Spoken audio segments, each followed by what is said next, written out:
Spoon, spoon, spoon radio station. Spoon gonna tell you what is happening in Liberia. Spoon gonna tell you what is happening in Monrovia. Spoon gonna tell you what is happening in Africa. Just to spoon, you will know. Just to spoon.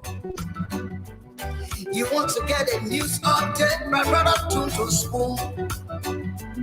You want to know what is happening, Moravia, to spoon.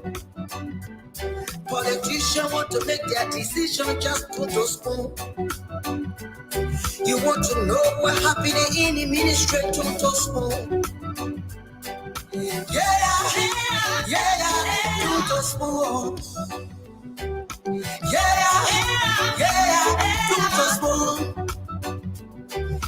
You from Fonjama, Maryland, to spoon. Yeah, to spoon. If you eat kepa, congratulate my brother, to spoon. You got a Spoon TV, you got a Spoon Radio, to spoon. Yeah, to spoon. Yeah, Rastafari. Klibaba.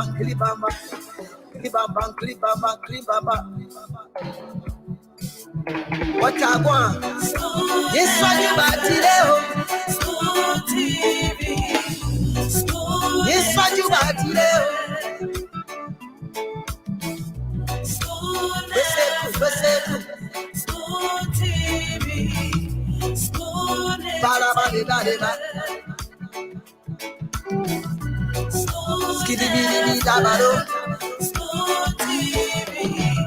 Spoon Entertainment.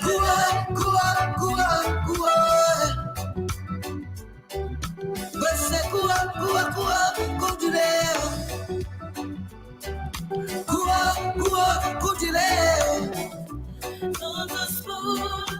Yes, information. To the spoon. To be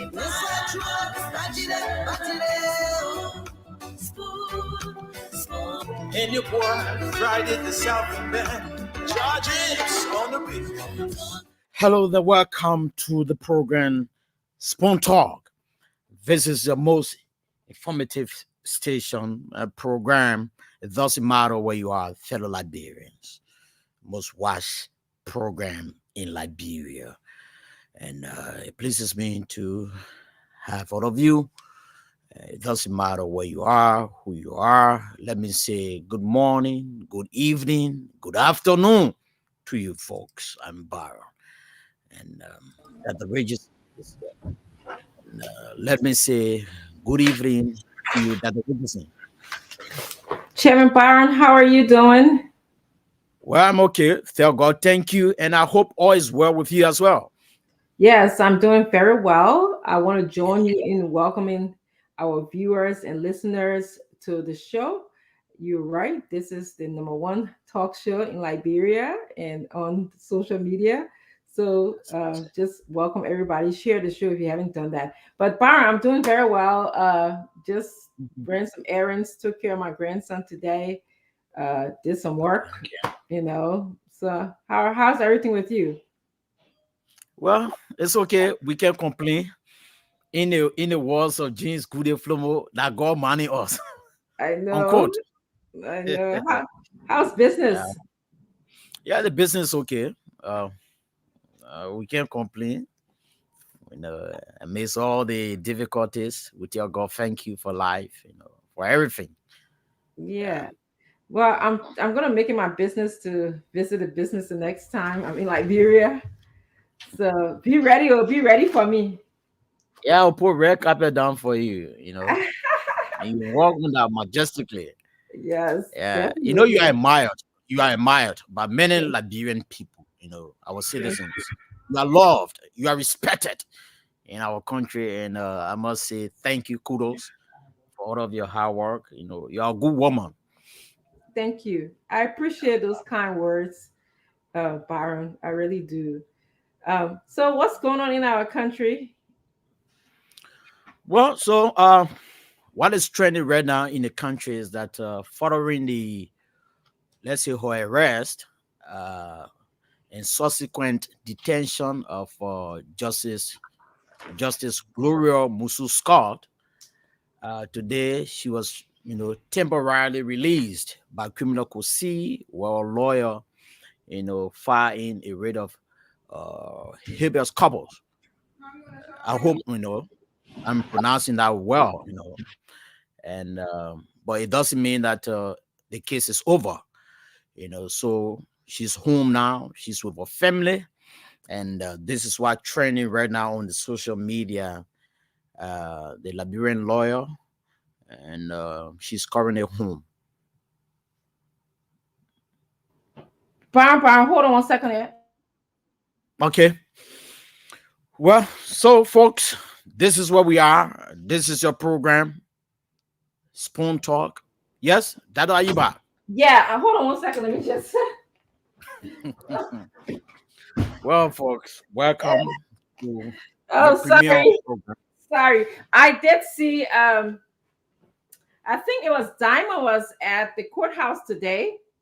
So I managed to follow what was going on. I'm sure we're going to go into it on the show, but it's quite interesting times for Liberians and for our justice system.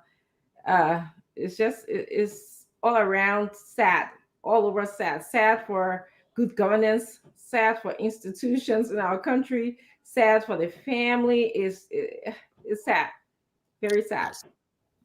Yeah. Yeah, it's been really, Yeah. really on my mind since yesterday. It's something that as a Liberian you think about, and it's in our faces.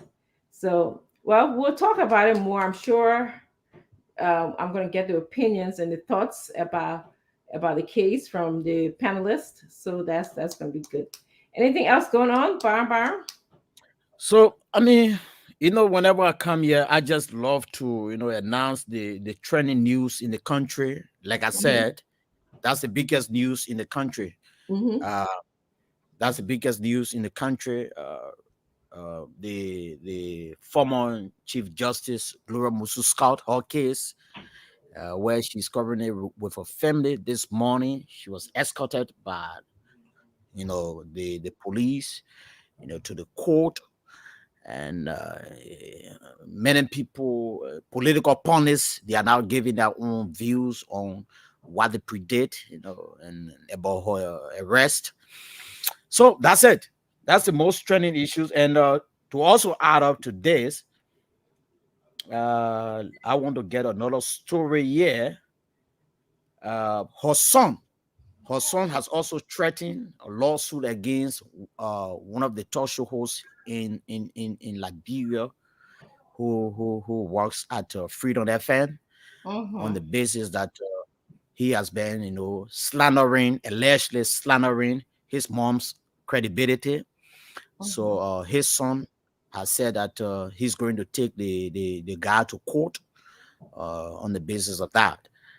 So these are some of the trending, issues that we have in our country. And the former finance minister of the Republic of Liberia, he has described Wama Kamara. Yes, Wama Kamara. He has described the government harmonization policy as, redistribution of poverty. These are things that the people continue to say, and he said that he worked in the Ellen Johnson Sirleaf regime, and he said that it is not in the interest of the Liberian people. So Boma Kamara, he has also criticized the government on its harmonization policy. Yes, he was here last night. We had an opportunity to speak with him. So I'm sure he's going to be coming back again to talk to us more and just look at the facts and give us more information on what's happening in our country from an economic standpoint. So it was good to have him on. And if you're listening, Mr. Kamara, we'd love to have you back. There was there's a lot of unanswered questions that we still have. But again, talking to you for an hour or 2 hours is not enough to talk about our economic system in our country. Um, okay, Bar, let's see if we can welcome some of our viewers here today as we wait for Councilor Lamy Bakoy to come, as we wait for the former CEO Stanton to come in, as we wait for. I understand that Mr. Fagon's show started today, right?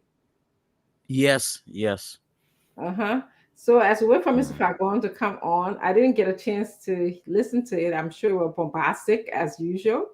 As we wait for Mr. Jeru to come on, and Al Hussein, who am I forgetting here, and any other panelists that are scheduled to come on today, we'll be glad to go into some detailed discussions about the biggest news in the country, which is about Justice Gloria Musu Scott, Councilor Gloria Musu Scott. So that's the biggest news in the country. Everyone's talking about it.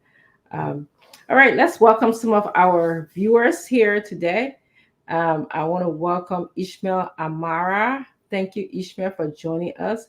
J. Agnes Mulba, she's watching from Jalatown, Liberia. Thank you very much. June's Queen is also watching us. June's Queen, we are so happy to have you here today.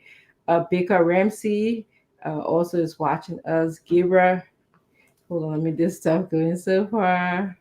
Maybe I knew I was on Gabriel. Gabriel Yalloway is watching from Painesville.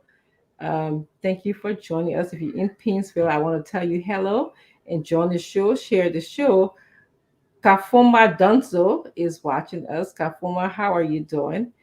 Jimmy Eastman is also here. Thank you for watching, Jimmy. Please share the show. Kamo Fofana is watching from Philadelphia. Kamo Fofana, Mr. Fofana, Kamo, I believe that's a guy. Thank you for joining us. Patrick Bima is from New Jersey. Thank you for joining us. Clarence Benson is from Hamilton, Canada. Clarence, thank you for joining us. All of the Liberians and passionate lovers of Liberia that are in Canada, I want to tell you hello and thank you for joining the show. Please share the show if you have not done so already. Godfrey Lamy Kadi is also watching us. Thank you for joining us. Samuel Wu. Okay, Samuel Wu is watching us from Boulevard Palace Hotel, Rooftop, Monrovia, Liberia. Samuel, thank you for joining us. It's a pleasure having you here. Cole Gloria Foka Mulba. Cole is always here. She's an avid follower. Cole, we thank you for being a part of the conversation that we have here. Thank you for joining us. Frederick Davis is also here. Frederick, thanks for being here. Eliza Taylor Morfoley is here from Barnesville. Thank you for joining us. Nakinu Green is also watching us. Thank you for being here. Lucini Jackson is watching us from Indiana. Lucini, thank you for joining us. Moses Moise Sion Jr. is also watching us. He says he's a pastor watching from Inside White Fence, Diversified Community Soul Clinic, District 4, Painesville City, Liberia. Pastor, thank you for being here. Judith Sano is here. Thank you for joining us. Didesco Dobia Gue is watching from Maryland County. I like when people watch from Maryland. Grand Judah Riva says those far away places, those places that seem so far away. I really appreciate you being here. Those areas are also part of Liberia, but I just like to see it because I often see Monrovia, Painesville, Barnesville, Sinker. So Abraham Kita is also watching from Canada. Abraham, thank you for being here. Let me just see who we have. Cornelius Hunter. Cornelius, hello, how you doing? Thank you for being here. Kim is watching from Ghana. We got people in Ghana, Liberians and passionate lovers of Liberia who are in Ghana. Thank you for joining us here at Spoon. Nathaniel C. David from Dubai, UAE. We got someone from Dubai in your house. Thank you for being here. All of you Liberians who are in Dubai, I want to just send a shout out to you. Thank you for joining the show. I also want to say, I think I skipped Marquise M. Elliott. at Shark Junction. Airfield Shark Junction. Thank you for joining us, Marquise. We appreciate you being here. Frederick Davis is also watching. Fanny Fafoli is watching us. Charles Horace is watching us from Town, district number 16. I like it when people put a district. Guys, you guys, that means that you're politically informed. You know your district and everything. Yes, October 10th is around the corner, and all the citizens of Liberia, you guys need to know your district. Need to know where you're going to be your voting station and how you're going to vote. You got to be informed about the issues, and that's what we're going to be discussing here. So I'm very impressed, Charles Horace, and many of you actually who come here and tell us your district. Joseph Kabe is also watching. He said, I religiously follow from Safe Zone in Zoge. Nimakante, Zoge, Nimakante, all of you in Zoge, come closer to the radio or your your digital device. Thank you so much for joining us. And I say hello to you from the Spoon family. Godfrey Lamy Kadia is from Broadville. Thank you very much, Godfrey. I'm still waiting for my panelists to come on in to have a conversation with me. So we'll be joining. I'm actually going to recommend Mr. Fagon. He's usually on time, but the show got him coming in late. So, so I'm going to recommend him. We're going to talk about our show there. Vakashas M. Kroma is watching from Geneva. Alex T is also watching from Silver Spring. Alex, hello, how are you? James Lomax is watching from Cardwell, Liberia. James Lomax, and all of you guys who are in Cardwell, thank you so much. Janetta Russell, watching from Rhode Island, USA. I'm just reflecting, Barbara. You know, I went to visit Cardwell. My husband has family in Cardwell. And before I went there, they kept on talking about this Broad Street. They kept on mentioning this Broad Street. And the only Broad Street I know is in Monrovia, Central Monrovia. So I finally, they have a Broad Street in Cardwell. So I finally made it to this wonderful Broad Street. And I said, is this the Broad Street? I was, I'm like, I thought the only Broad Street they had was in Central Monrovia. I said, no, God. No. In Cardwell. I said, I think in one of the counties, they have Broad Street as well. Not only in Monrovia. Mm-hmm. Yeah, I have to do my research, but in one of the counties, they also have Broad Street.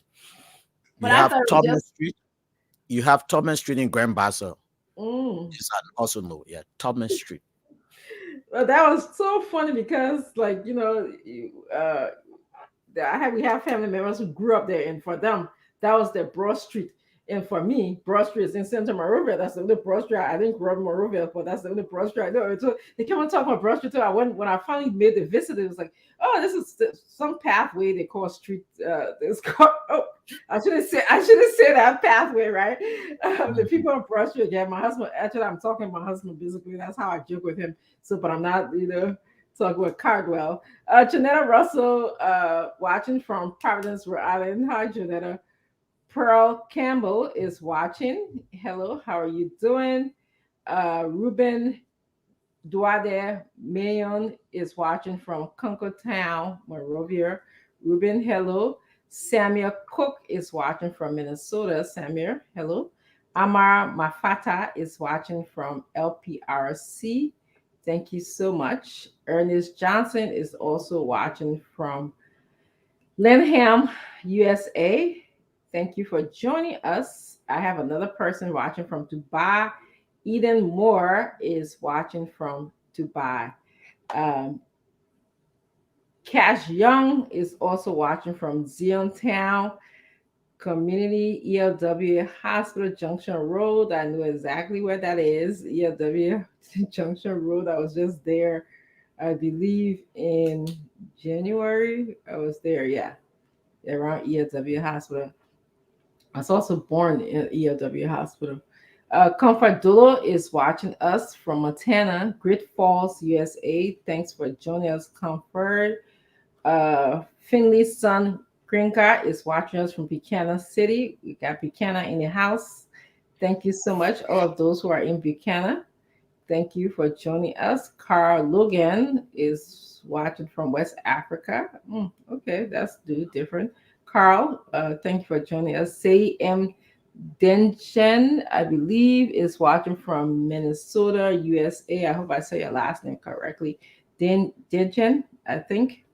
Um, and Thomas Gotojui is watching from Kakata, Margibi County, Liberia.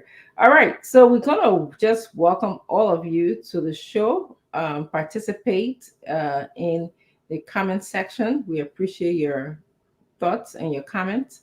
And I'm gonna circle back to Chairman Byron, and then I'm trying to hold my peace about what I think about the verdict to well the not the verdict but because there was no verdict but what I think about the situation that happened in Liberia today, but I'm trying to come and have a conversation with my fellow panelists. But yeah, but all is well so far. So besides that, Bar, what's going on in the country? I know I see that yesterday we started to talk about the LACC nominees, which is the anti-corruption institution. The legislators, mainly the Senate, did something yesterday that was very powerful. They actually did not want or they stopped the nomination of the nominees that was sent to them by George Weah to lead the LACC. So I thought that was very powerful. That was really good and a big thing that happened um, yesterday. Oh, finally, I get somebody here with me. Hi, Mr. Jerry. How you doing? I'm feeling good. How yourself? I'm doing well today. How did your day go? Well, as usual, I'm busy in the office here, busy. But Yeah. the events of today, I mean, I'll continue to attract my attention. Yes, actually, we can talk about it. I was waiting for Councilor Lamy. I think he's running late today, and I was also waiting for I think the former CEO if he's going to be joining us. And Yeah, I also see that Mr. Fagon is already late. He started his show today, so right, right. he's slipping up on coming to his home base. So I'm going to reprimand him. I'm going to give him. Yeah, you need to be stressed. I'm, I'm, I'm going to put him in the corner. Yeah, yeah, but so we can begin the conversation, and I guess there's so much to talk about. What are you thinking? I'm just sad. I'm sad. It's a sad day once It is. again It is. for for good governance, for justice, for policing, for the citizens of Liberia. It's just a sad day, no matter how I slice and dice it in my head. What are you thinking? You know, yesterday, if you remember, I said this case Hmm. could break or make the government. In my wildest imagination, I cannot fathom how a high-profile individual, a former probate judge for many, many, in fact, she probably was the longest probate judge, a justice, former Justice Minister, Attorney General, and Dean of the Supreme Court, and former Justice and Chief Justice of the Republic of Liberia. You are going to arrest this person. You are going to charge this person with a crime, and you do not have the crime rating. You do not have a rate of arrest from a competent court of jurisdiction, and you arrest this person and detain the person at your headquarters without charging the person to the extent that a habeas corpus can lie. I just don't understand. The justice minister in these kind of cases, especially involving a very high profile individual, the justice minister will have interest in this case. The solicitor general will have interest in this case. It's not going to be left to the county attorney or the city solicitor. They're not going to be left to them because this is a breaking point of the government. This will break the government or make the government. How can you arrest such a person and you do not, before you even decide to invite her? I will have my charge sheet ready. I will have my charges ready. When you appear in the presence of your lawyer, I present you with the charge sheet. I present you with the writ of arrest. Everything packaged, waiting for you. But no, the police will not do that. Then the reason why they didn't do that is number one would be incompetence. We can say that to incompetence because someone who is competent, you would think about all of these things first. Its qualification may be there. Maybe you qualify, maybe you get a degree, maybe you are trained. But competence speaks a lot to the person's job. You would think about all of these things. Now the person is coming. We're going to invite the former Chief Justice. And what are we going to do? Are we going to charge her right away when she comes to the station? Are we going to give her our charge sheet, our writ of arrest? Are we going to, file the charges tomorrow morning? All of these things you think them through, but no, they didn't think them through. So incompetence is one of them. But there's something else I'm thinking here. I think they are playing game, and this will come from the top of the Ministry of Justice. I think they are playing game with the Liberian people. They are playing game with Madame Mususkat. They are playing game with themselves. Because this kind of case, I don't get it. This case, and you verbally charge the person, and the lawyers are arguing to the judge and saying she was verbally charged. Can you imagine? It is just beyond my understanding. I'm not a lawyer, but I have followed the legal field for long. I did my paralegal for 4 years and all of that, but that doesn't equate to being a lawyer. But I have understood that lawyers the lawyers and police, the justice system, they have to be meticulous in bringing people. There's not somebody simple, not somebody from the street that nobody knows about. You think so? Are you thinking that most Suska will just go and just do what you want to do? That's not possible. This is a disgrace to the justice system. Absolutely. This is a disgrace to our country, and people outside the country today have seen how incompetent our police, our justice department, they are. Yes. Mr. Jiru, I agree with many of your thoughts on this case. They have 4 months since February 22nd to process, to go over this case. Like you said, ask all of the right questions, think outside of the box. That's what when I heard you say, they should have asked themselves, okay, are we going to charge her today? What if we don't charge her? What our charge sheet should look like? And none of that was done. None of that. I mean, something else happened.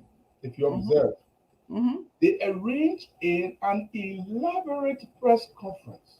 Yes. To demonstrate their findings of why they are going to bring her in, of why they are going to charge her. An elaborate press conference. And in the face of the press conference, there's no charge. Yes, yes, it's hilarious, but at the same time very serious. Mr. Fagon, I want to welcome you to the program. I was just getting fed, so yeah, I said I was going to give you, reprimand you for coming. I will suspend you on the job. Yeah, I was going to give you some kind of suspension on the job because usually you're on time, but because you had your show here today, I heard that you had your show, so you're trying to make us your stepchild now.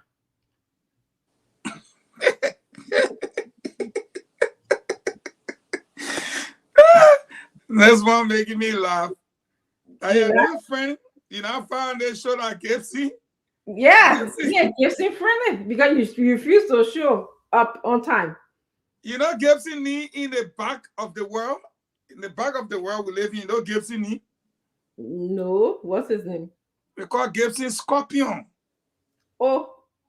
No matter what good you do for him, it is his nature. You know how a scorpion looks, right? Yeah.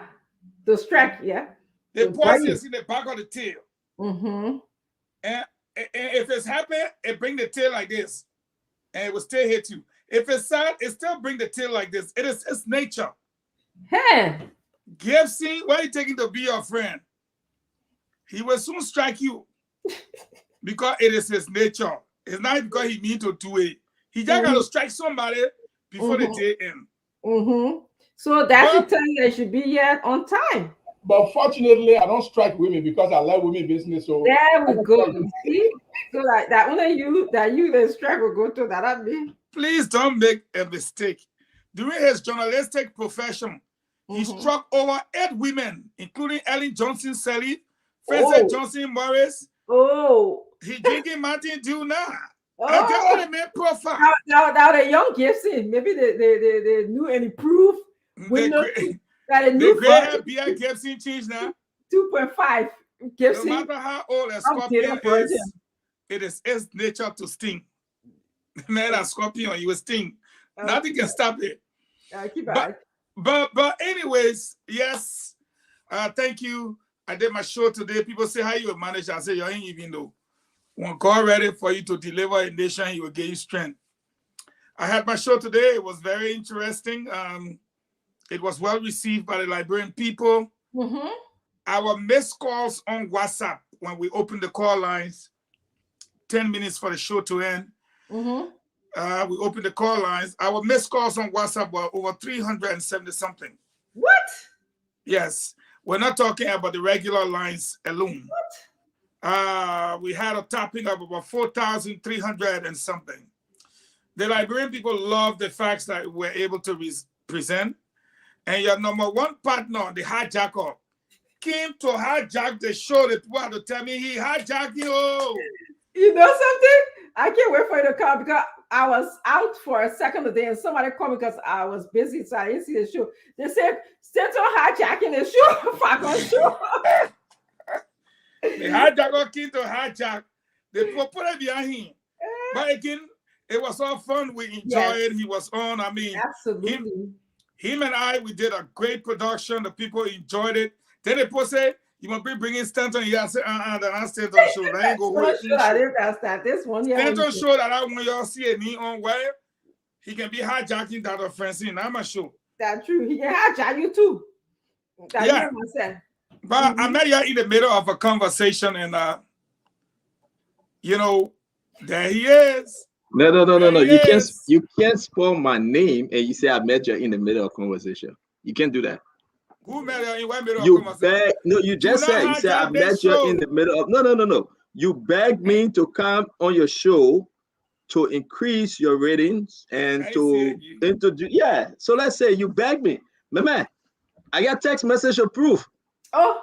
Okay, put a text message. Put a text message. Yeah, I feel you. We'll reserve it for the court time. I know. No. We'll do this in now because you see, I got text message. Listen, this is Fago. Really, my topic. Wait, I'm begging you. This is Fago. This is Fago. Look at Fago begging me. My man, can let's have fun on the show. I said, okay, 30 minutes. He said, my man, I'm going to pee. I'll be right back. Let me say, okay, what time was it there? What time? Yeah, you can't. What time was it? You said I'm begging you. What time? Oh no, they want not for you. They want for Joel. They say Alabama and the 40 T's. Oh, they want Joel. They want you. Okay. Look, Dr. Francine, see what I can tell you. Go back to the topic. No. Dr. Francine. No one put that to the job where it go. They put that powerful. Listen, lawyer. They say Alabama and the 40 T's. Look at Joel laying back. And the thing about that picture is the time the lawmakers they announced that 46 lawmakers were going to endorse him. So they put that when and put a picture in the chair laying back, and the 46 lawmakers they put it on there. I didn't see this though. I didn't see this, Fagon. Alibaba and the 40 thieves. You send it to me, Fagon. Why you send me this thing? But how the people that can send it? Alibaba and the 40 thieves. I mean, not Alabama, maybe. No, but somebody sent it to me too, so I share the phone with you. Nah, that work best, man. That work best. European best. No, that other picture you looking at. Where is it? Alibaba and the 40 thieves. Look at it long because I don't know where did you get a cover the face all the things. They are creative. Hey, listen to this one. When I was fired, they put me in khaki short trousers with white shirt with a donut basket on my head. You can see me selling too. They said, do you get mad? I said, no, I don't get mad at all. You got thick skin, yeah. No, but anyways, listen. Why you want to get mad though? People are allowed to say, Fagon, this is me. That's what Richard saying. Mr. Jerry, listen to this. Why you can't in our experience? You give me chance. Amen. Now you show. You remember you told me anything in the morning. Now you show. For me, I will say this. Say anything you want to say about me. I ain't gonna get no. I will not get vexed. Keep saying. The thing we're doing is for country. Don't be surprised if the guy didn't go ahead and create their own form and create anything they want to do. You just got to stay the course, because you know why? People want to distract you. They want to take your eyes from the ball, and everybody, the focus should be on President George Manawea. The focus should be on bad leadership. Do not be distracted. The focus should be on the fact that Samuel Toy have lied again and again and again. Can you imagine Samuel Toy paying people just to go and say bad things about us? I care less. Me, I don't see it. I don't go after it. I will keep the course. I will stay my course on this one. I will keep focus. That's exactly what you need to do. Do not be, listen, amen. Labiro. Don't be distracted though. The more they talk about you, you are working. The more they talk about us, we will ask questions. Why you guys drag Madame Gloria Musunska to the Liberia National Police and Court? We ask questions. Why you guys saying that she killed her daughter? Why the reason she going to kill? The more they talk about you, we talk about bad governance. The more they talk about us, we'll talk about the 25 million that was stolen from the Liberian people. We'll talk about the death in the country. Like for God's sake, the extrajudicial killing, we will talk about it. The more they talk about us, we will talk about Joia 18 mansions that he built and building with the Liberian people money. The more they talk about us, we will dig deeper into Samuel Toy mansions he had built in Ivory Coast, and what that which he's building in Liberia. Samora Wodokori mansions he built on the expense of the Liberian people. The rest, $1 million, $11 million that the Lions said they gave rest importers. We'll talk about it. The abject poverty, we will talk about it. We would talk about this issue. We would not be distracted. Say anything you want to say about me. It's okay. It's fine. But I will keep my eyes focused on President George Manawea, Samuel Toy, and bad governance and bad leadership. And those people that call themselves opposition, you got to make up your mind. You cannot serve two masters at the same time. The Bible says you either hate one and love the others. So you have to decide where you are. You cannot be jumping with where people then are paying. Then you say you opposition. No. They are not opposition, my friend. They are doing the George Manawea bidding. And you sitting there and you celebrating and say it's okay. So for me, in my house, like Joshua said in Joshua 24:15, we will serve the Lord. But I will say this to the Liberian people: we keep our eyes focused on the truth. And we will discuss the issue. They can get vexed. They can insult. They can say what they want to say. I'm okay with it. After the show, I eat my food. Like I was telling Fago last night, I cook a nice peanut butter soup. That's what Richard said. Very nice. Peanut butter soup. I took the dry rice and I put butter on it and I stirred it. Then then I get the peanut butter soup, sit down with the chicken, the shrimp, and the beef in it, and some dry pork fish. Yes. And I put my neck flesh on. Fagon was calling me, and his soul was just. Guess it. I put Netflix on. Guess the movie I watched. Extraction 2. Go on Netflix. It just came up. Oh, you got Extraction 2 now? Yeah, Extraction 2. Oh, my man, I was eating and I was watching the movie. So now I finished eating sleep, carry me. When I go low, my wife woke me. Oh, the movie was over. I said, "But I gotta watch it again." She said, "You on your own? Well, that movie over." But that's life. You think we care for, we care about Tabata? People talking nonsense. This is Liberia we're talking about.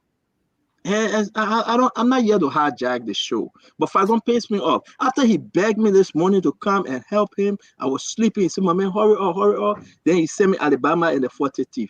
What do I have to do with Alabama in the 40th? People can beg you for everything, but nobody can beg you to come on show for that. Alabama. That's about true. Oh, okay. I see it. No, we just do the show, man. We call moderating. And we call, Yeah. They say we come already. They bring fire. They say I know. I'm very dry. Who make Councilor Lamy back up my again? He can't still. Councilor Lamy, you lost the case. You cannot get mad. You lost the case. You lost the case today. Which case we lost? You took the woman to the Supreme Court and you lost the case. You sent the woman back home. You took her to the Temple of Justice and you sent her back home. Criminal Code C. Criminal Code C. You took her there. So and I saw you on the video. I saw you on the video. I don't work for government. I saw you on the video. Your legal guard. Don't do that. I didn't go anywhere around the court today. You were there. We saw you. Your court, you had your court like that on your hand with some big book or something with something like that. Then in a black brown bag that you carry every day. I don't carry my law book. I carry to court is my phone. I got everything there. No wonder why you lost the case. The people who can be showboating. The people who can be showboating are the ones that can carry the book. I don't carry a book because everything right now is electronic. It's right there. So you don't have to be a book with you. We have a couple of them. But Councilor Lamy, we come to the case issue. And I think Jerome Verder is asking to appear on Saturday. He started up at his job and he will be appearing on Saturday. But folks, it's very strange, man. Come on. Councilor, I want to bring you in on this one. Before I do that, let's hear from Fagon. Fagon, you were about to speak about this issue, but something strange and bad is happening in the country. Very strange. They booked the woman yesterday. They did everything they wanted to do. They came up with a fake, what press conference, and they sent her home. Then they come back again. Police spokesman said, "Will we arrest her again?" Let me hear Fagon, then we can go to the legal mind person, Councilor Lamy Paco. Well, you see, I've always said, Stanton, George Weah does not like smart people around him. And sorry to say, but the ignorant ones around him will do everything to prevent the smart people from being around. And I say this out of experience, not out of they say or analysis. I go back to Jeru hitting the nail right on the head. You know this woman is coming in 10 o'clock in the morning. You know you got plans to arrest her. Your press conference is supposed to be set. The moment she enters, you go through 1 or 2 hours. You know then there is an arrest. So Mose Carter comes outside and says to the public, yes, she's come in. She's in our custody. We've read to her Miranda rights, and we have effected an arrest. Investigation continues. We'll continue to brief you all. Nothing like that happened. 2 hours, 3 hours. Then you leak to your government radio stations and what have you, operatives in the media, that she's going to be charged on 3 counts. So they run with it on social media. We all knew it already. Spoon and all jump into the gossip. We enjoy it. Then you kept her there after 3 p.m., 4 p.m., 5 p.m. Then they ask you, is she arrested? No, she's undergoing investigation. If you did not arrest her, why did you read to her Miranda rights? Then they came up, they said she's not detained, she's undergoing investigation. When your liberty is seized, you are detained. Then they turn out in the night, they came up to say, hey, the law provides for 48 hours. But the 48 hours is after an arrest or during a detention. So how is it? Look, you know what? The next government account of power should fire every police officer in the hierarchy. Because it's just common sense. I didn't arrest you by holding you. I didn't detain you, but you're sleeping with me here tonight. If she was not detained, she would have left. If you did not arrest her, you would not have read to her her Miranda rights. Then on top of it, this kind of high-profile case, you take her slipper, you put her in a police cell. I heard that. That's humiliation. Yes. Then at the end of the day, they ask you, since you were in your detention, did you feed her? Or her family brought her food? Her family was not the one to have fed her.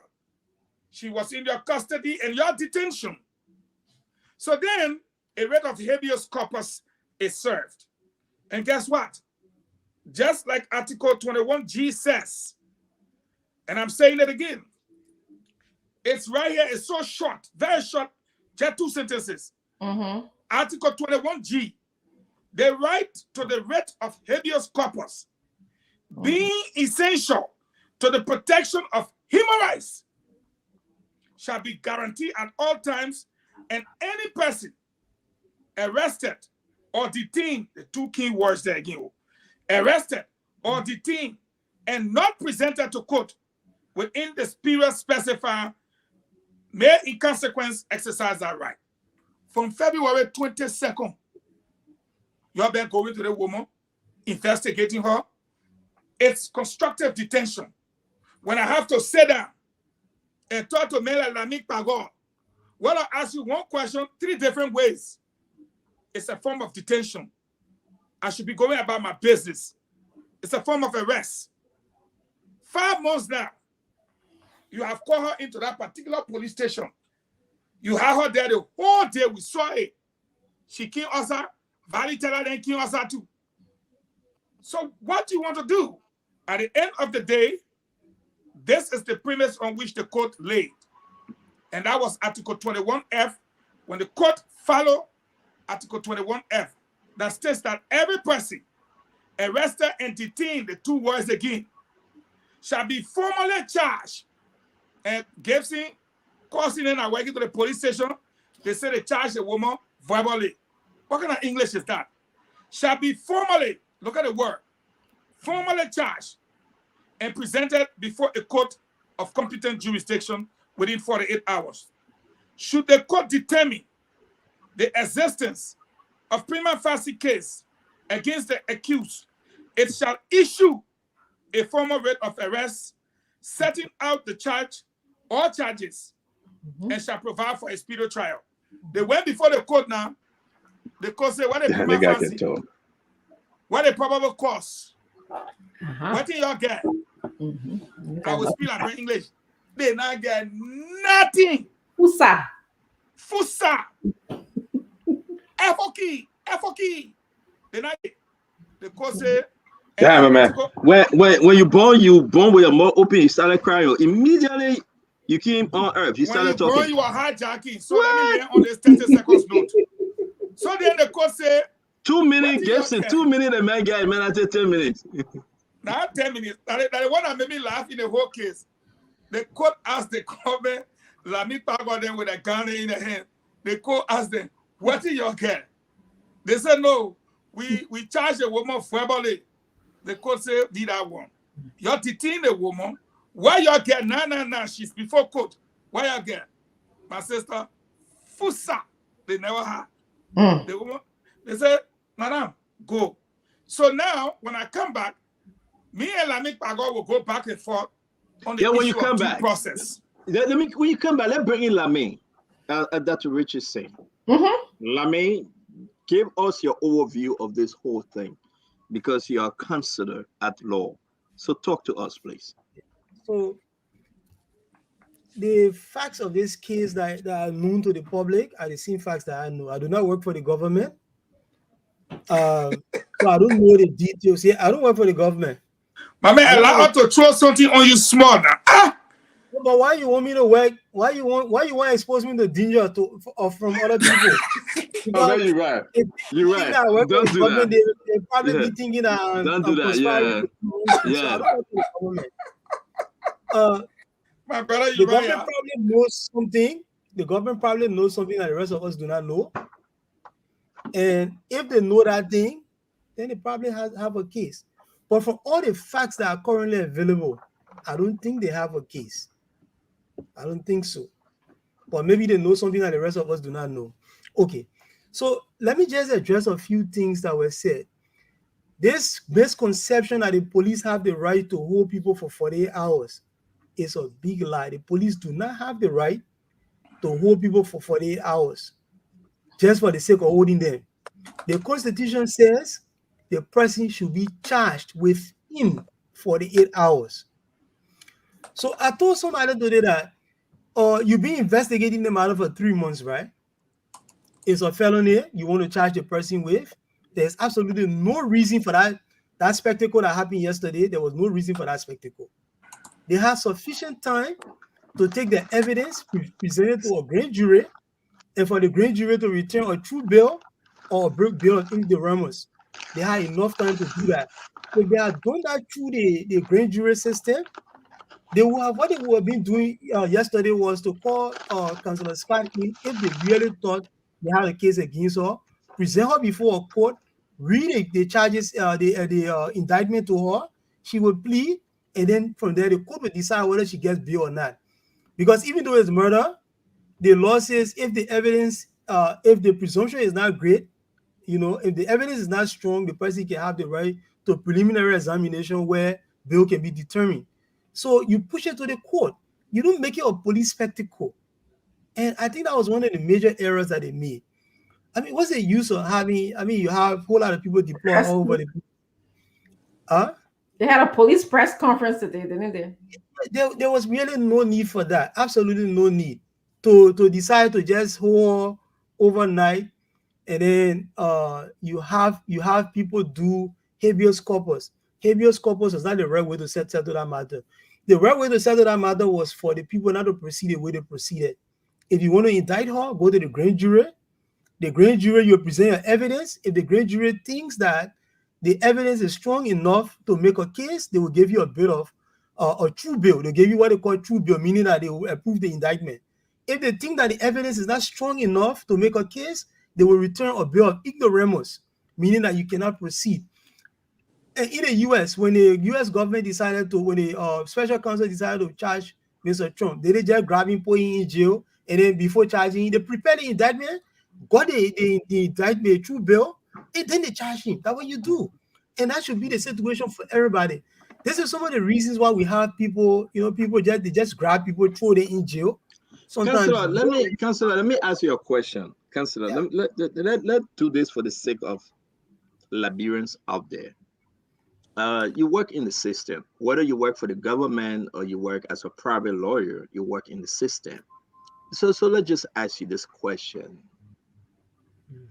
Who really lied to the president?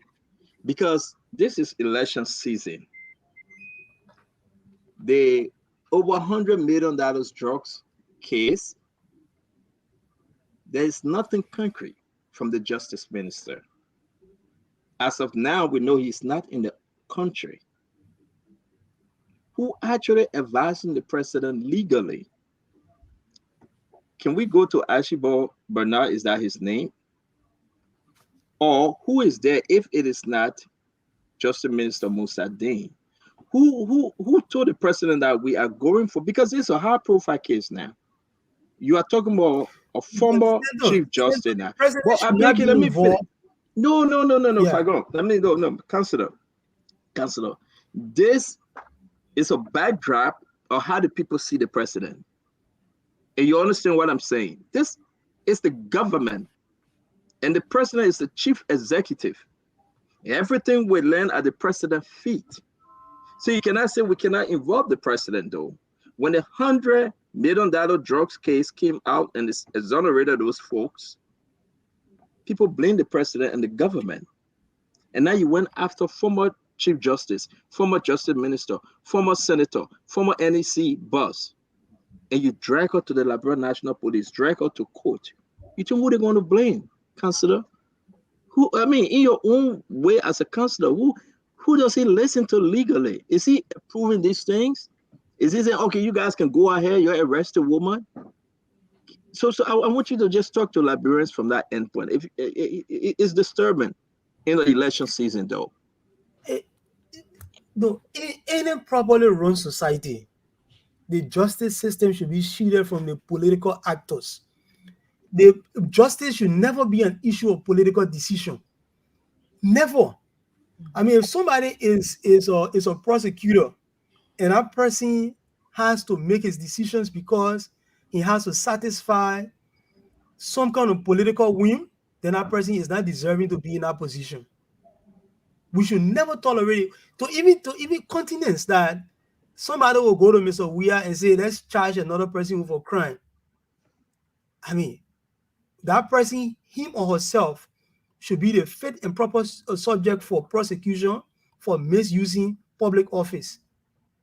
If that person is a public servant, the justice system should always be shielded from the political actions. Because if you allow justice to be mixed up with politics, soonest what you're going to have is people will be taking decisions against other people because if they are their friends. So they will only prosecute people who are their enemies, their political enemies, and then they will let their political friends go free. A couple of years ago, you saw what happened to Menipeke Dumoy, right? Dumoy. You remember what happened to Menipeke Dumoy? That was a key one. I saw the video online that day with Menipeke being handcuffed and paraded around. It reminded me of the stories my father used to tell me about the Tottenham regime, where they used to give people not parade. When you are not in when you go against the government, what they will do is they will arrest you, they will strip you naked and walk you on the streets of Monrovia for people to see you naked. They have people who they will give them feces. But then you're making my point. You're making my point now, Counselor. You're bringing Manipaka Duma up. You're bringing the $100 million drugs case up. You're bringing other extrajudicial killing. And you are telling the Liberian people, the president just sitting there and he's not asking questions. Don't you think he should call his law enforcer, call the Liberian National Police boss, call Justice Minister, call his advisor and inquire? That's my point I'm making. If these people are incompetent, why can't you get rid of them? Why keep them that they will bring such a disgrace to your administration? That's the point I'm making. I mean, the issue of somebody's incompetence is a political decision for people who are in positions that they serve at the will and pleasure of the person who is the leader, right? That's a political decision. So if he thinks they are not doing the work the proper way, he can fire them. That's not for me to see. But my point basically is that if it is the president that will be deciding, if they have to charge somebody with a crime and they have to go to the president and ask the president whether they should charge that person with the crime, then this country is sliding down a slippery slope. That slope has existed forever. Consistently, governments have come and governments have gone with that same behavior.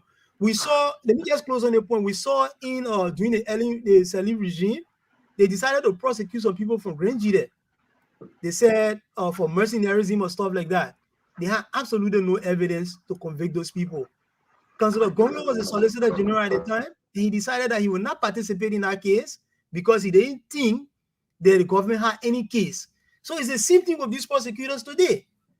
If somebody has a totally circumstantial case, why should you put your name, your reputation on that matter when you know at the end of the day there's no case? Because you are the prosecutor, you will judge the work the police did. So that's the point I'm making. Justice should never be an issue of political decision making. It should never. They should always be separated. That's the point I'm making. But my point is, I thank you, Dr. Richardson. Let's bring in Gibson.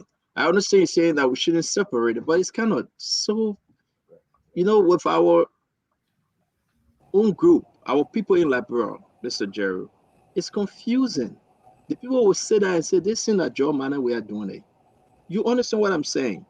I know we come to this last example Councilor gave because people throw blame on Tewon Gonglo for that thing under Madam Salif government when they falsely accuse the people from Grand Jide. I have the whole document over here. They say they won't go no, and we discuss that at the appropriate time. They throw blame at him, and they held him responsible that he was trying to, side with the government for the people to lie on themselves. But we discuss that later. But on this issue, No, don't you think? No, Counselor, give me a chance now. Counselor, give me a chance, Baker. We'll come to you. I just want to say to Gibson, though, don't you think this thing fall at the president's feet? Don't you think this thing is about President George Manuel Weah? That he's allowing those incompetent folks to run the government, and at the end of the day, give an example here in America. Joe Biden's son, pled guilty, right? Yeah, Joe Biden said, listen, I allowed the people to do what they wanted to do. Donald Trump's own prosecutor went after my son, and he accepted a plea deal. When the whole Donald Trump thing happened, Joe Biden said, no comment. But yet and still, he empowered his people to be free and fair. Look at our country today. Don't you think they are talking to President Weah? Why is he not listening to Justice Minister Musa Ding? Why Musa Ding is not in the country?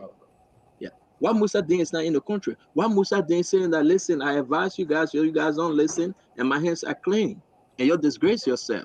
So talk to me, Gibson. If the Justice Department, as it used to be called those days during Tubman time, if the Ministry of Justice and the security apparatuses were as free as you mentioned America, like the Justice Minister is now working at the behest of the President, if the President is not sticking his nose in legal issues, then we say George Weah is not part of this. But as I see it, he cannot be excused, because there are so many instances of messed up, of legal practices that the Justice Ministry and his lawyers have continued to do. They have lost many cases that they shouldn't have even lost, that they should have even taken up. Take the example, the Patrick Hunter Punch FM case, for example. Why did they delay the license? No reason, because George Weah did not want Patrick Hunter to establish a radio station. He instructed the the Ministry of Information and the Liberal Telecommunication Authority to delay his accreditation. The Justice Ministry knew that there was no case, yet they took the case. They went to court with the case, and they lost that case. Look at Yega Koluba case. They went there. Yega Koluba came out free. The $1 million case, they came out free. So when the president, if the president is not involved, when is he going to even be serious and say, hey, wait a minute. How come are you guys losing these cases? It's bringing damnation to this government, bringing shame. And that's my point. That's my point I'm making. About that. It should be his concern. But Stanto, George Weah, and I mean say so. Costa say he bobo. I don't agree with that word. But they say he bobo. So I don't agree. But here are the issues that are coming up. This particular case will take additional barrage of votes from George Weah and his CDC, because this will be seen as a clear manifestation of the government trying to harass the person who is even volunteering legal services for one of the opposition parties, a very prominent individual. Now, if they were going to do this thing here, they should have at least 4 different kinds of evidence that they must depend on. They must have real evidence, physical evidence, murder weapon. These are real evidence that you must have. Do they have the murder weapon? Do they have blood stain? Do they have all of these things? If they have it, they can charge her. Or if they don't have that kind of evidence, they must have some testimonial evidence. Somebody came up and said, yes, Madam Gloria Scott was the one who did this. She instructed us. In fact, she was present when this thing happened. She didn't say anything, and she let it happen. Somebody spoke. Testimony, witness testimony. If they don't have witness testimony, there must be demonstrative evidence. How does it happen? Can we trace the DNA somewhere there? They don't have those evidence. Then they must have some documentary evidence. Was there any text message that went around that Gloria Musiska said, you know what, I little get too frisky. I even let her business. And then something happened. So those are things you need to first gather. You call a press conference to demonstrate how uneasy for it for armed robber to go into a house. Therefore, they have the preponderance of evidence that there's no way that anybody could have gone there to kill the little girl, and it must be Gloria Scott and the other children in the house that must have killed her. You call a press conference, elaborate press conference. You demonstrate it on TV, and yet you don't have a charge sheet. But you real quick, let me ask you another question though. And before we go to our dear sister Dr. Richardson, you called a press conference because of Gloria Musso Scott. What's the result of validity? What's the end game of that? But you know, when the allegation were made, though, of the other 3 gentlemen you arrested and you kept them in prison, what's the end game? I mean, but are you just jumping from tree to tree and finding someone to blame? What's the end game? Don't you believe that if the Liberian people begin to draw the line and say, in fact, you know what? It is true that Jefferson Koji didn't kill the person here. Because of the blunder you made, you gave people the audacity to make conclusion they have no business making conclusion.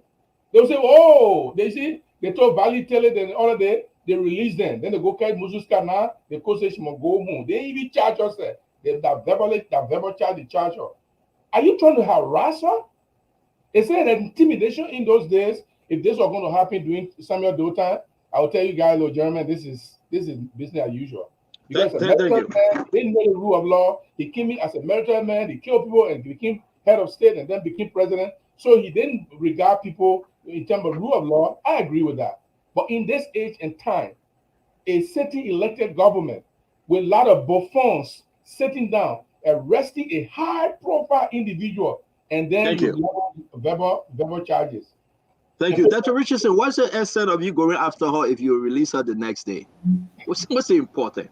You went after her, you had a charade, and now you release her. You say, go home. We'll talk to you later. Just to give President George Mano, we are his government by name, or you just believe that the president is just, let me hold my peace on this one. But what's the importance of doing that? What are you trying to show or prove today?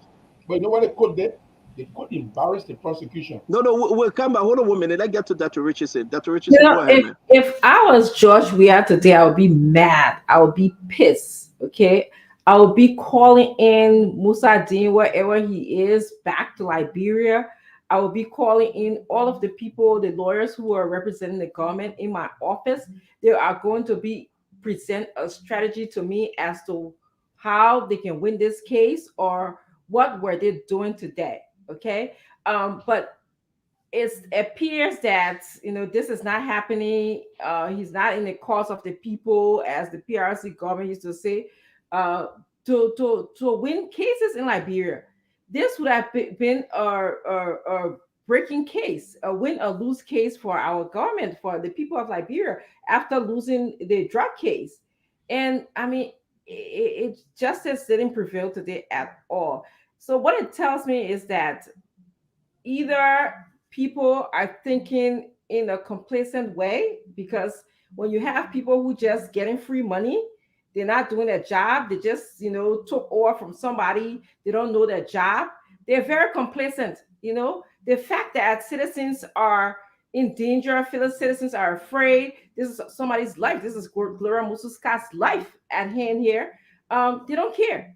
First is innovative thinking. This is why we need young people like you guys on this platform here that can question things, ask questions, and say, okay, this is what we're going to charge her with.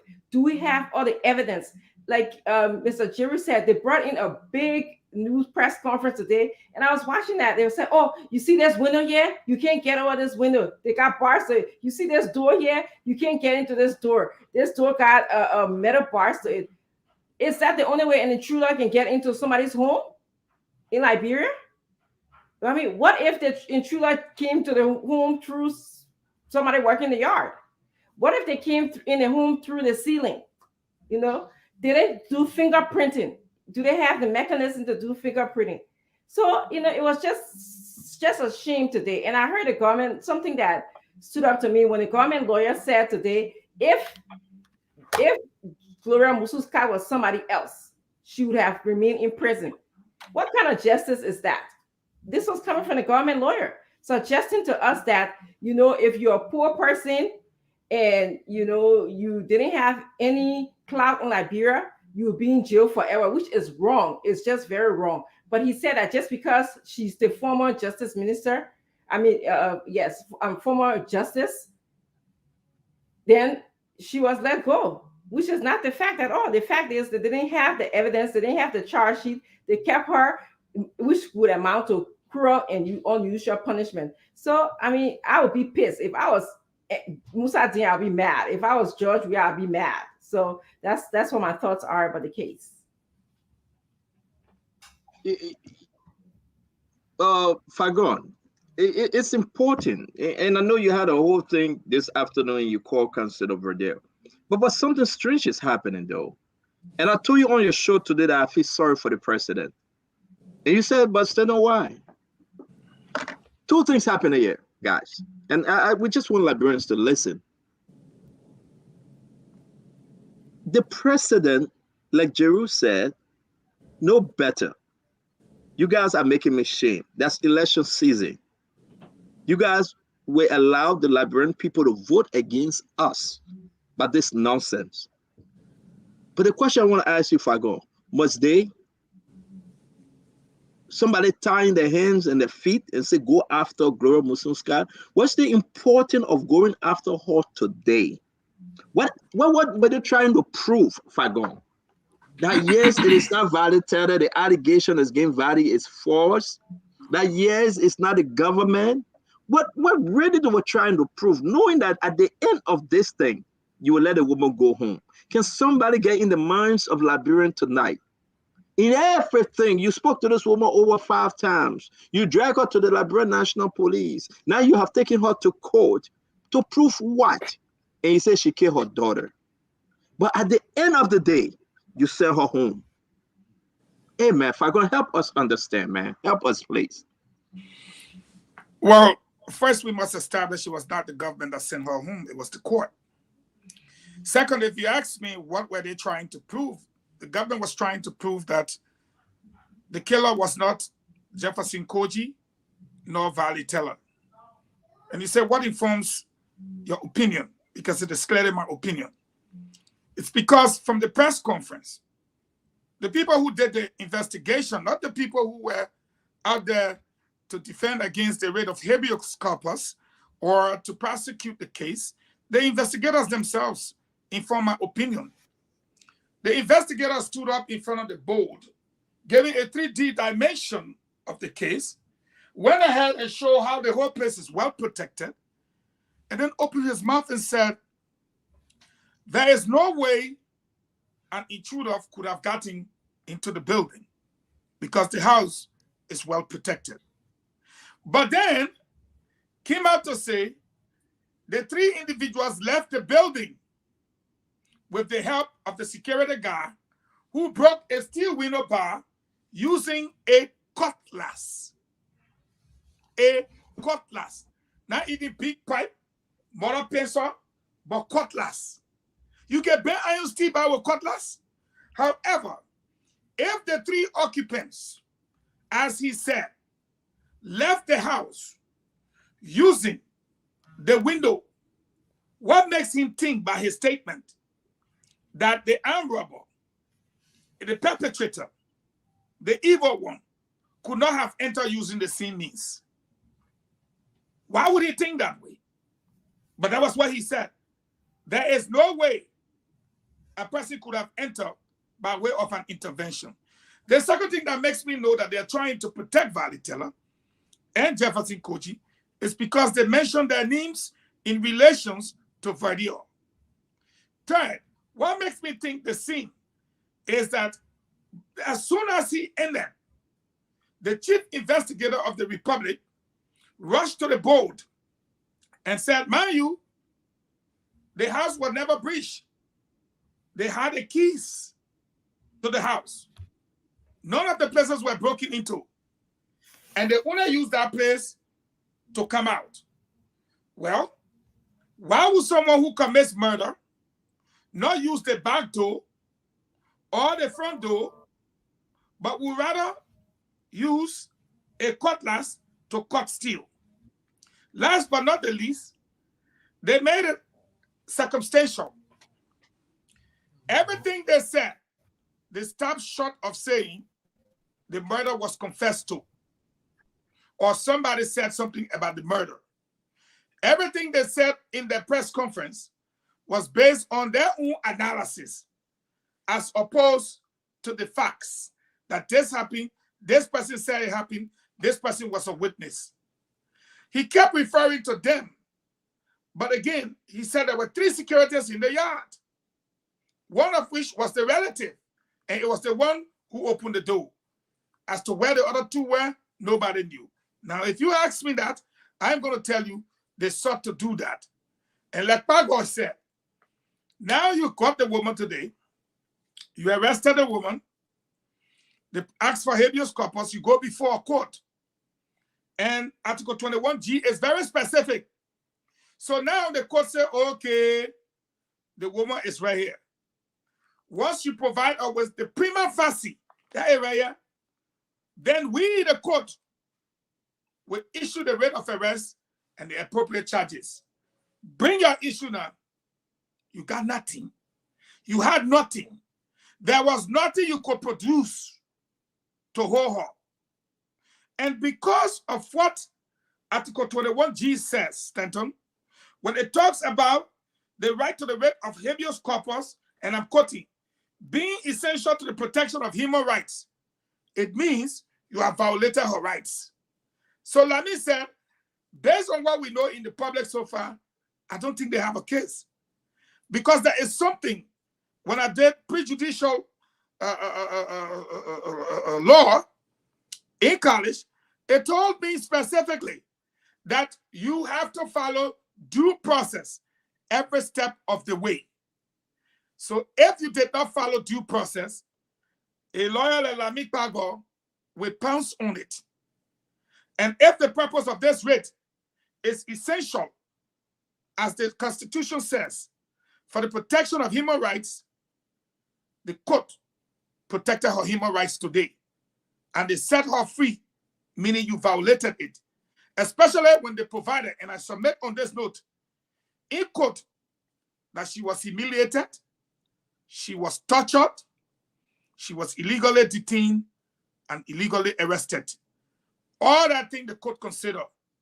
And then she's gone home. So it's Jefferson Koji, Valley Teller, and others, they were trying for the Liberian people to believe we're not the perpetrators. You don't need to force us or try to help us believe. You need to present the case, find her guilty, and we will believe. We're not chasing Koji or Teller. But let me say this, though. As much as we said here, those allegations against Valley Teller or Koji or some other folks, those are the same, those are allegations, though. Yet that's what I'm saying. It rests on the Liberian National Police. You don't need to prove that they are not guilty. Why were they mentioned today? Why were they mentioned? Then the guy asked the question, okay, my friend, what's the status of Valley Teller and Jefferson Koji? What was the response of the investigating officer? He said, when we called Jerome Verder, he said he just gave our information and that was it. So therefore, Valley Teller and Jefferson Koji are no longer in persons of interest or suspects. Wow. So my fellow Liberians, that's where we have it. We're going to do another round on this because we got other story to run on. But let me come back to the counselor. Counselor, talk to us. A lot of, I'm looking at this politically, Counselor Lami Paco. This thing is just not doing well for CDC. You may disagree with me. I don't think this thing going to help. Like Gibson said, it's not helping CDC. It's taking folks away from CDC. Talk to me, Counselor. Separate the political issue from the legal issues. So, I mean, obviously, the people who will not vote for the CDC won't vote for the CDC.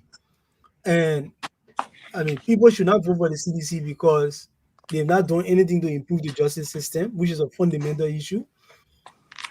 They've not done anything to protect the rights of people. They've not done anything to protect life and property. They've not done anything to protect the economy. So there are a variety of reasons why people won't vote for the CDC and people should not vote for them. But I think we should separate the political issue away from the legal things, because the legal matter here, the information available to us in the public is such that, as I said, it will be difficult to sustain any conviction in a proper court of law. And for me, I would like to stop at that, because maybe they have something that we don't know about. And so discussing this matter will be prejudicial to all the different parties. But do you think that if they had anything, if they had anything, Counselor, they were going to display it today? They're going to share with in the court of law when the judge asks them. They are not on obligation to do that, and that in the court of law, in the court of law when they ask them. What happened in the court of law today was a travesty that should not have happened. I shouldn't say it was a travesty. It was something that could have been avoided, because there was no reason why they took the counselor into custody in the first place. And but then you're coming back to what we are saying. Then you're confusing your counselor. You said it shouldn't have said. You said it shouldn't have said anything. Maybe they got something that we don't know about. Now they were in front of George. They were in the court. No, the writ of habeas corpus is a remedial writ that is meant to deal with an issue of liberty or the lack of liberty, somebody being held and the liberty being denied. That's the purpose of the writ of habeas corpus. It's not there to determine whether the person committed a crime or not, because whether the person committed a crime or not is a different issue. It's separate from that writ. That writ basically is saying that this person is being held without charge. Now, what that writ is saying, is that the reason why the court asked her to leave? Why? Is that the reason why the court sent her home? The point here is that there's no reason why that writ was even relevant. Why did the court send her home, Counselor? The court sent her home basically because it said that the writ was properly filed. But I don't think that writ was properly filed. That writ is not applicable to a situation like that. But the court has spoken. So the court sent her home because of what? Can you say that one more time? Why did the court send Gloria Mususka home? The assumption is that her rights are being violated because she's been taken into custody. But I'm saying that writ is not applicable to the situation I obtained. She was taken into custody yesterday. They have 48 hours within which to charge her. They were still within a 48-hour period to do the charging. So writ of habeas corpus will not apply. Habeas corpus will come in when it goes beyond the 48-hour mark. Then you can file that writ. So that writ wasn't necessary. It wasn't your writ that you have. So we understand. I want the Liberian people to understand. When we open the phone line, let this talk to us. Help us understand today why the court sent her home and said, "Madam, go home." Why? Just in a very simple form. Tell us, please. So let me explain it again. Her lawyers filed a writ of habeas corpus, I understand, yesterday.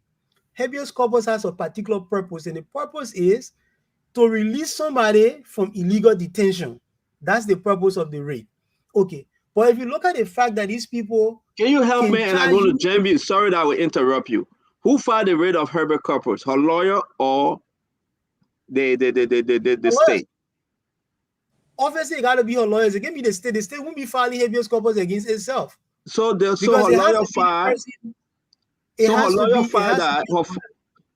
And the judge granted her, say, listen, you got to go home. And based on that, the judge sent her home? Or there was any other reason the judge told her to leave the courthouse today and go home? No, but it can't be any reason other than the judge agreeing that she's being held illegally. That's the only reason it can be. Because that's a purpose for the writ. You know, this is a technical legal issue. That's the purpose for the writ. So but my point is, that writ was premature. That's my point. And the government could have avoided that embarrassment. They could have avoided that embarrassment altogether by not creating a spectacle. That's the point I'm making. Thank you, Counselor. Thank you, Counselor. Eugene, real quick, I got to go to Dr. Richardson and get you real quick, but it's important. Let's understand first, Counsel, I respect the fact that you are a lawyer. I am a politician. Somehow we'll cross paths in school when we're learning these things. I'm not sure if you follow. I'm not sure if you followed the case today. For the first time, I myself came across something called constructive, was what the court used. The word constructive detention. And I don't think we will dismiss that. The second thing, you said when a person is held for illegal detention, the court was able to establish, and like I said, that this woman had been detained on several occasions and investigated. And Article 21G says, and I quote, the right to the writ of habeas corpus being essential to the protection of human rights. Her rights is to move about freely. Every time you detain her or investigate her, you are detaining her rights. But I want to say to you, you said that the government, is what you are saying, could have avoided this premature raid. I am saying to you, again, that the raid was necessary because this woman's rights was being violated. But the point you are failing to tell the Liberian people has to do with G, which is when the court, when that raid is issued and the government can go there and prove that it is holding you for something, the court makes that determination on prima facie and then issues a writ of arrest. Can somebody put it on the screen? That's what the court asks for. The court says, give me prima facie so we can issue the writ right here. The government did not have it. And so the court let the woman go. It's right here. Okay, Thank you very much, Dr. I beg you, Gibson. We'll come to you. Let's get to Dr. Richardson and we'll come to you. Dr. Richardson, go ahead real quick. Let me just say something here. Hold on, guys.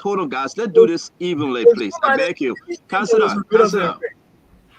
hold on 1 minute. Let's hear from Dr. Richardson. We'll get to you and Gibson, please. Go ahead, Dr. Richardson. It is about leadership. Like I said, the buck stops with the president, and he should be calling in his justice minister to ask them what happened. Take ownership of this case, because this has the propensity to, to have people not vote for him or to create more fears in the minds of Liberians that our justice system does not work for anybody. So I think that he should be on top of this case as the president of the country. Thank you very much, Gibson. Eugene, the law is called constructive custody. It's not constructive detention. Constructive custody in law means. Thank you. What a difference between custody and detain. That is detain, man. Let me tell you now. I know I raised it. Detention means you are at a particular place that it brought you to have. Gibson, you tell him, man. Gibson, you told the man to change his show name yesterday, man. Say no. To this morning, I woke up, the man changed the show name. But go ahead. No, but I said that, man, because if I were going to come and show me, you are going to go post about me. So constructive custody for the people who are listening, upon constructive custody for the people who are listening, means someone who the government has authority over that cannot travel because of a certain criminal case. So the argument from the defense lawyers today or from the plaintiff today is that the woman have been under the custody of the government from the time the case happened since February. So they have had control over her for a long period of time, which they have the opportunity to charge her, but they didn't charge her, and still brought her to detention and still not charge her. So the 48-hour cannot be applied because it is constructive. That's why the judge agreed today that the constructive custody will lie, and the judge allowed the woman to go home on the basis of constructive custody. So that's why it means. Thank you. Yeah. Thank you. Oh, Councillor? The thing about the law is an issue of its precedence, right? And if you start creating precedents that you cannot live by, you sliding down a slippery slope.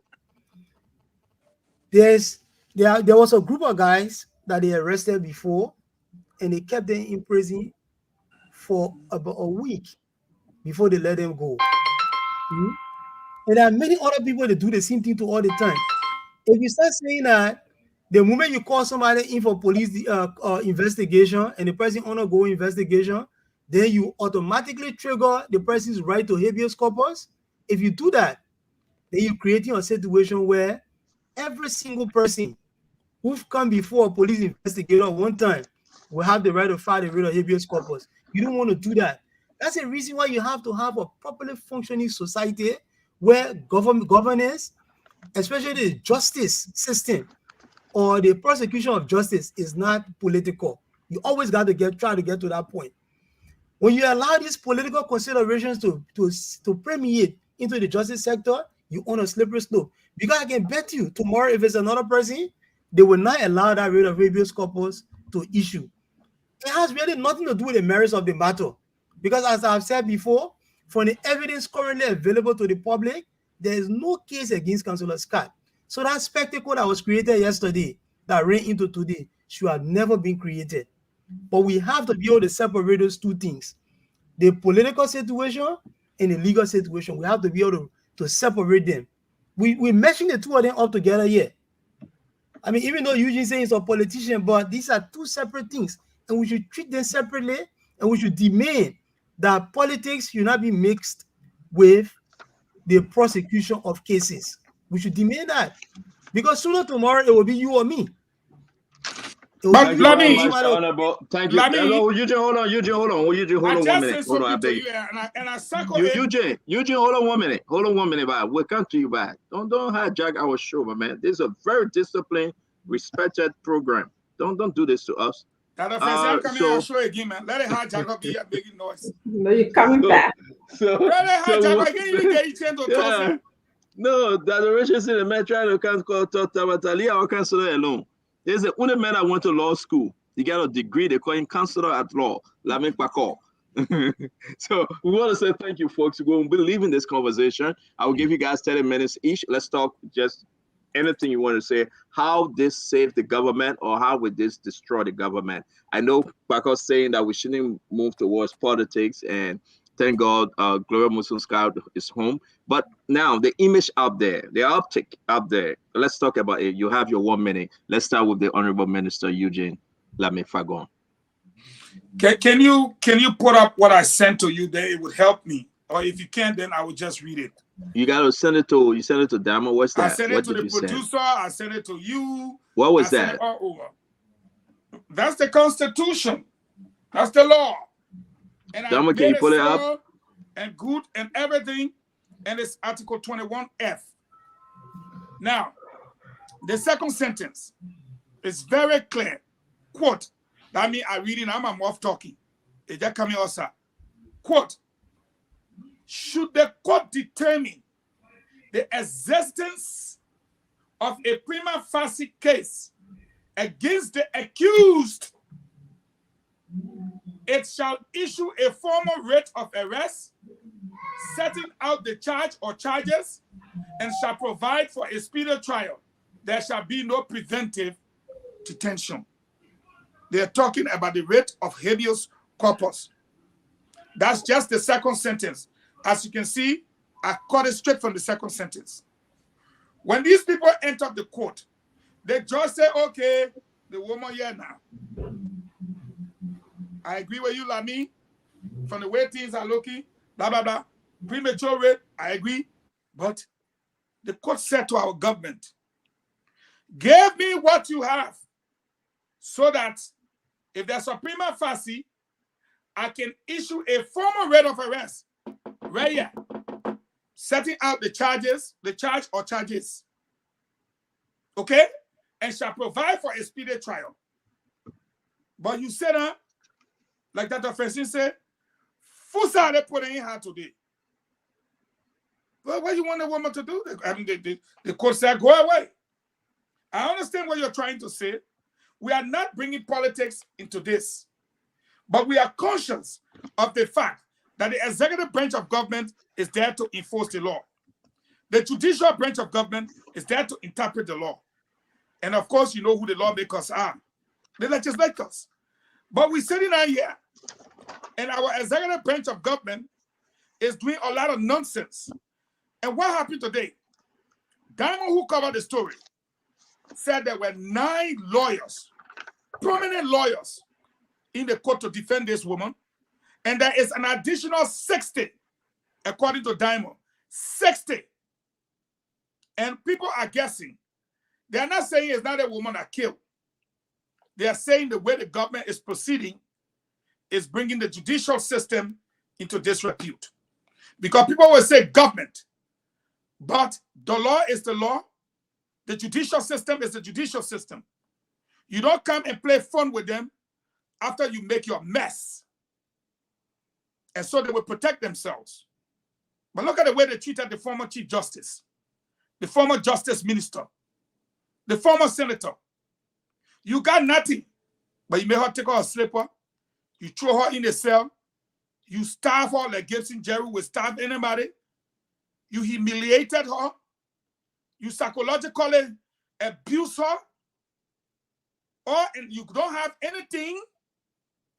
And like Councillor Pagoy said, judging from the statement he made, I respect that.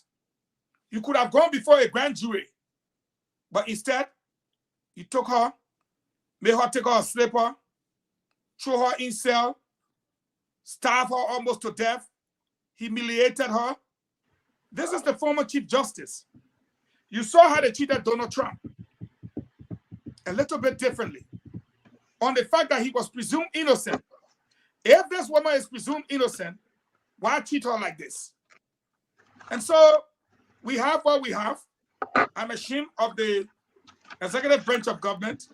And I think, yes, politically they will pay for it. And if they don't find anything on this woman, Maryland County is in JMB's box. I know Congo people coming for it. So we want to say thanks. We'll continue on this story. I'm waiting to see whether Councillor Jerome will call in. He stay at work, as he said. If not, we're hosting on Saturday. Folks, we're going to go to the phone line and ask the Liberian people tonight on this first segment their own thoughts about Gloria Musonskat case. Let's take it to the people. Let's ask them. The mindset. Is the government in the right, or they think the government made one of the worst mistakes ever? So we're going to bring in Chairman Byron Brown. Chairman, come and let's take calls. We hope international folks can call also, that we can have this discussion, because it is important. It is so important for us to have the discussion on a very, very, very, very serious note. Chairman, the question is, please, you think the government was right to drag Gloria Musonskat to court? Let me take the first call from Musa Keita.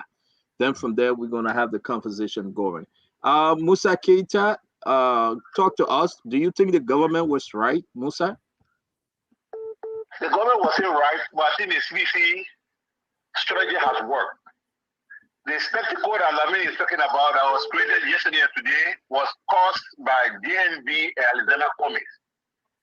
The reason why I said it was caused by Alexander Cummings and DNB, if you notice in recent time, DNB has been making rounds in Monserrato.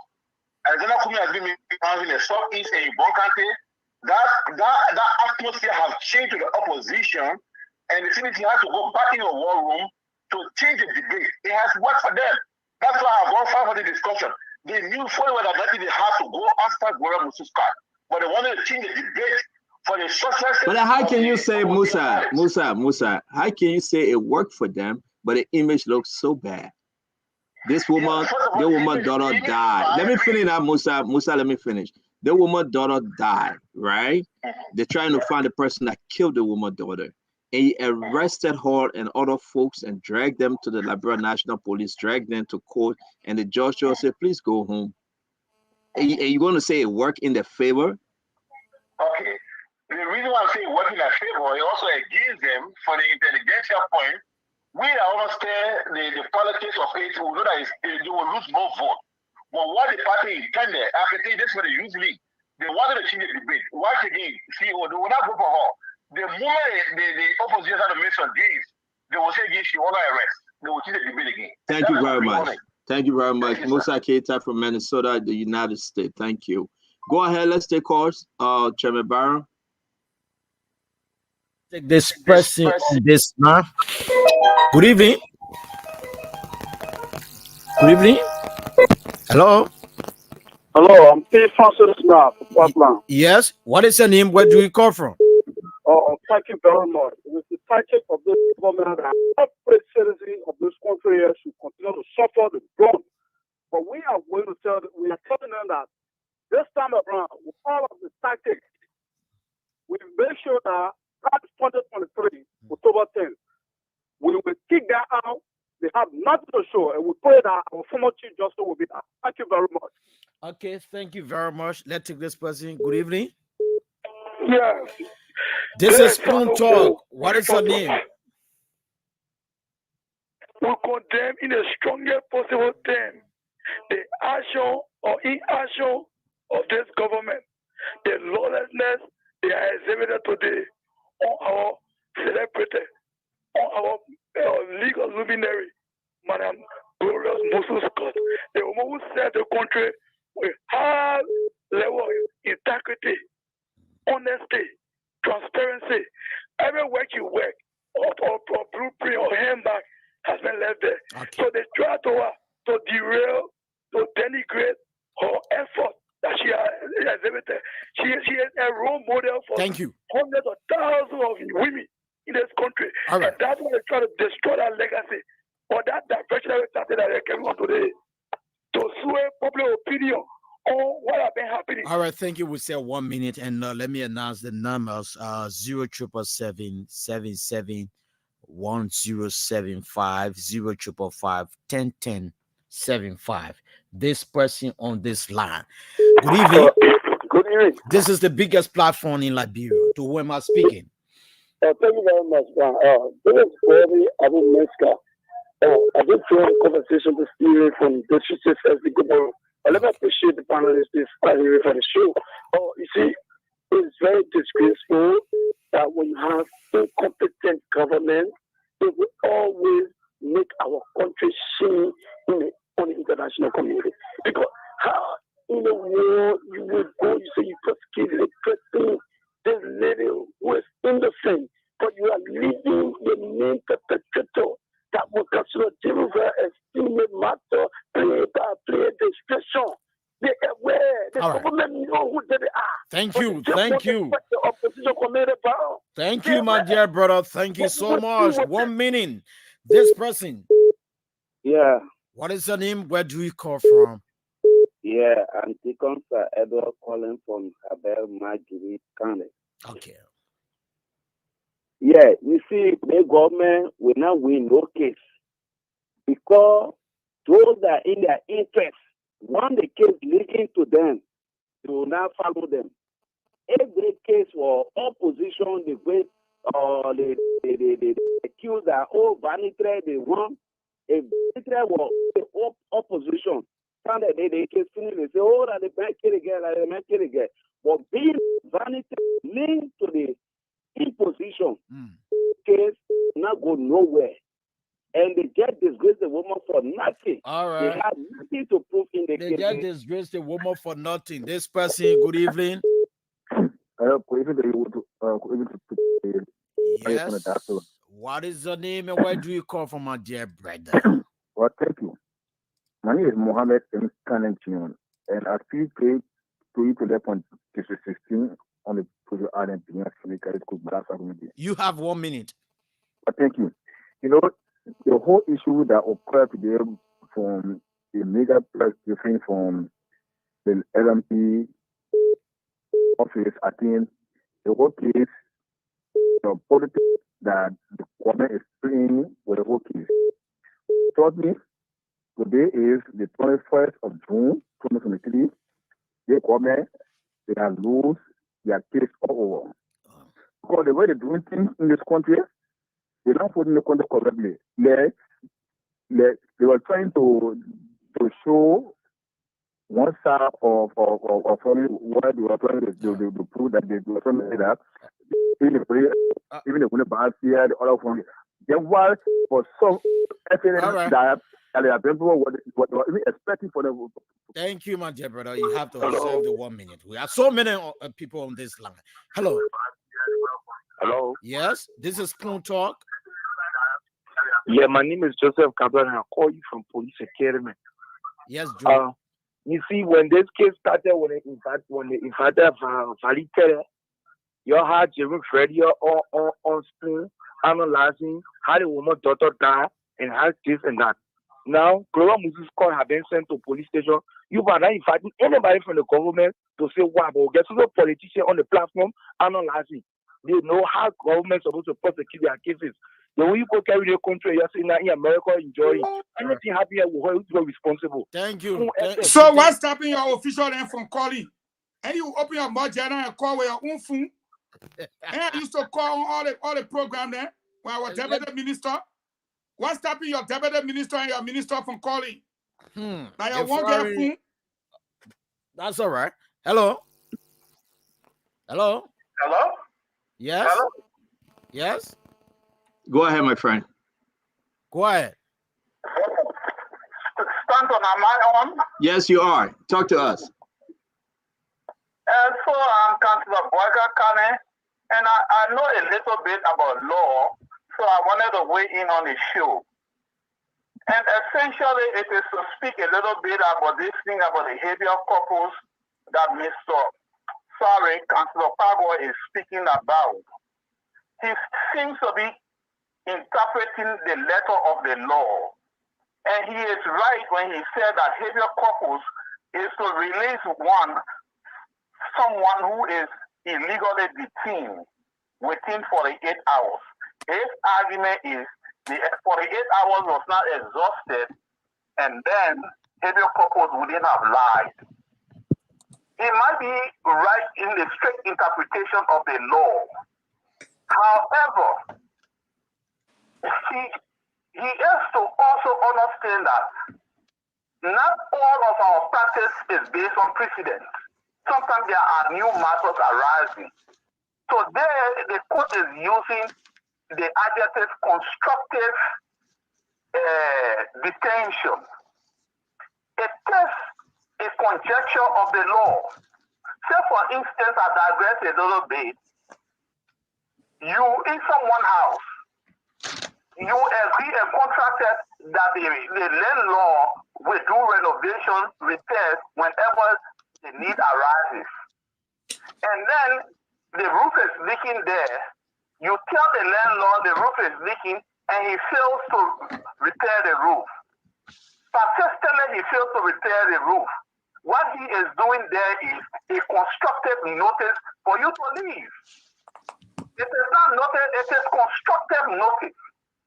Here, the court is saying there is a constructive detention because this woman has been held for at least a day without any charge. The lawyers, considering all that has been happening to the woman who has not been allowed to leave the bailiwick of the Republic, decided to file the petition for habeas corpus. Now, that being done, when the court granted the writ or the petition, the lawyers had two options. The prosecution, they had two options. One was either to go on remedial process, or two, to rearrest the suspect. But they failed to do so, which means that they themselves agree with the court, the decision of the court, that we don't have a charge, and so there is no need for us to continuously detain her. Hence, constructive detention will lie. That is the point I wanted to make. Thank you. Because the court constructively agreed with the petition. The prosecution constructively agreed with the court that yes, the woman can go because we don't have a charge. In as much as she has been around, we have publicized this thing, but we don't have a charge, so there's no need. Thank you very much. For her to continue to stay in detention. Thank you very much. We appreciate you participating tonight, and as always, you are welcome. Thank you. Who do we have, Chairman Byron? Who do we have? Another person on the line here. Good evening. Hello. Welcome to Spoon Talk. Yeah. Good evening. Yes. This is Tony Williams, and I'm speaking from Monrovia. Which part of Monrovia? I'm speaking directly from Broad Street. Broad Street. Go ahead. Yeah, this government is a serious embarrassment to the Liberian people. Judge realized government has failed enough to the extent they don't have no strategy. to convince the library board that Joshua must be re-elected. They are finding means to embarrass Excellency coming person of Liberia, Ambassador to the Human Waka. But this strategy will not work because what the librarian man has made it. So Jefferson Kochi and his colleagues need to go back to their cover and restructure. Thank you so much for having me this time. Thank you. Thank you so much. We go to this line. Hello. Good evening, my brother. How are you today? I'm okay. Welcome to Spoon And let Talk. me say good evening to the panelists in the U.S. and my role model, Eugene Falcon. This is John D. Campbell, the political commentator of Campbell Radio Info, Norfolk County, based in Monrovia. My dear brother, you have 1 minute. Yeah, we follow the case at the Liberia National Police Headquarters. The issue here is the government does not have a case against this lady. The evidence that they are boasting about, they don't have one evidence. You know, in cases that they have profile cases that this, you produce all the evidence. Maybe probably they said the girl was starved to death. Okay, you produce that identical method they used to starve the identical girl. Made no mistake. This lady in question that passed up, lived with a woman for so many years from high school to college. Madam Mususka would be brave enough to kill her own daughter. Come on. This thing have to stop. The kind of tactic that this government is performing with, it is wrong. You have other cases on your hand, on your desk. They are not looking through those cases. Okay. Those are the techniques that they are playing so that they can get some sympathy from the public. Thank you. We have to stop it. Thank you very much. They have to stop it. Full stop. This is Spoon Talk. Hello. Yes. I'm Princess Mary, calling from the number 3. Princess. Yeah. Let's hear what I want to say, my people, they control our country. You start falling the government against we the first time photo. You're saying I am America, you're dead criminal. No. I will allow you to flow, but when you use that word D, and I'm not going to tolerate that. Let's take this question. And make sure her number never appear again. Oh, I finished blogging it. I finished with that thing. I didn't finish. Hello. Yes. Okay, please, I just want you to help me, okay? During the case of the Liberty Party and the ANC, who are the lawyer for Liberty Party? Why ask? Huh? Why ask? I'm asking you. Go ahead, your line is breaking up. Change your location. You have just 1 minute, please. Okay, I'm saying the case between the Liberty Party and Musability. Who are the lawyer for Liberty Party? Go ahead. Gloria Scott. They have so many lawyers, including Gloria Scott.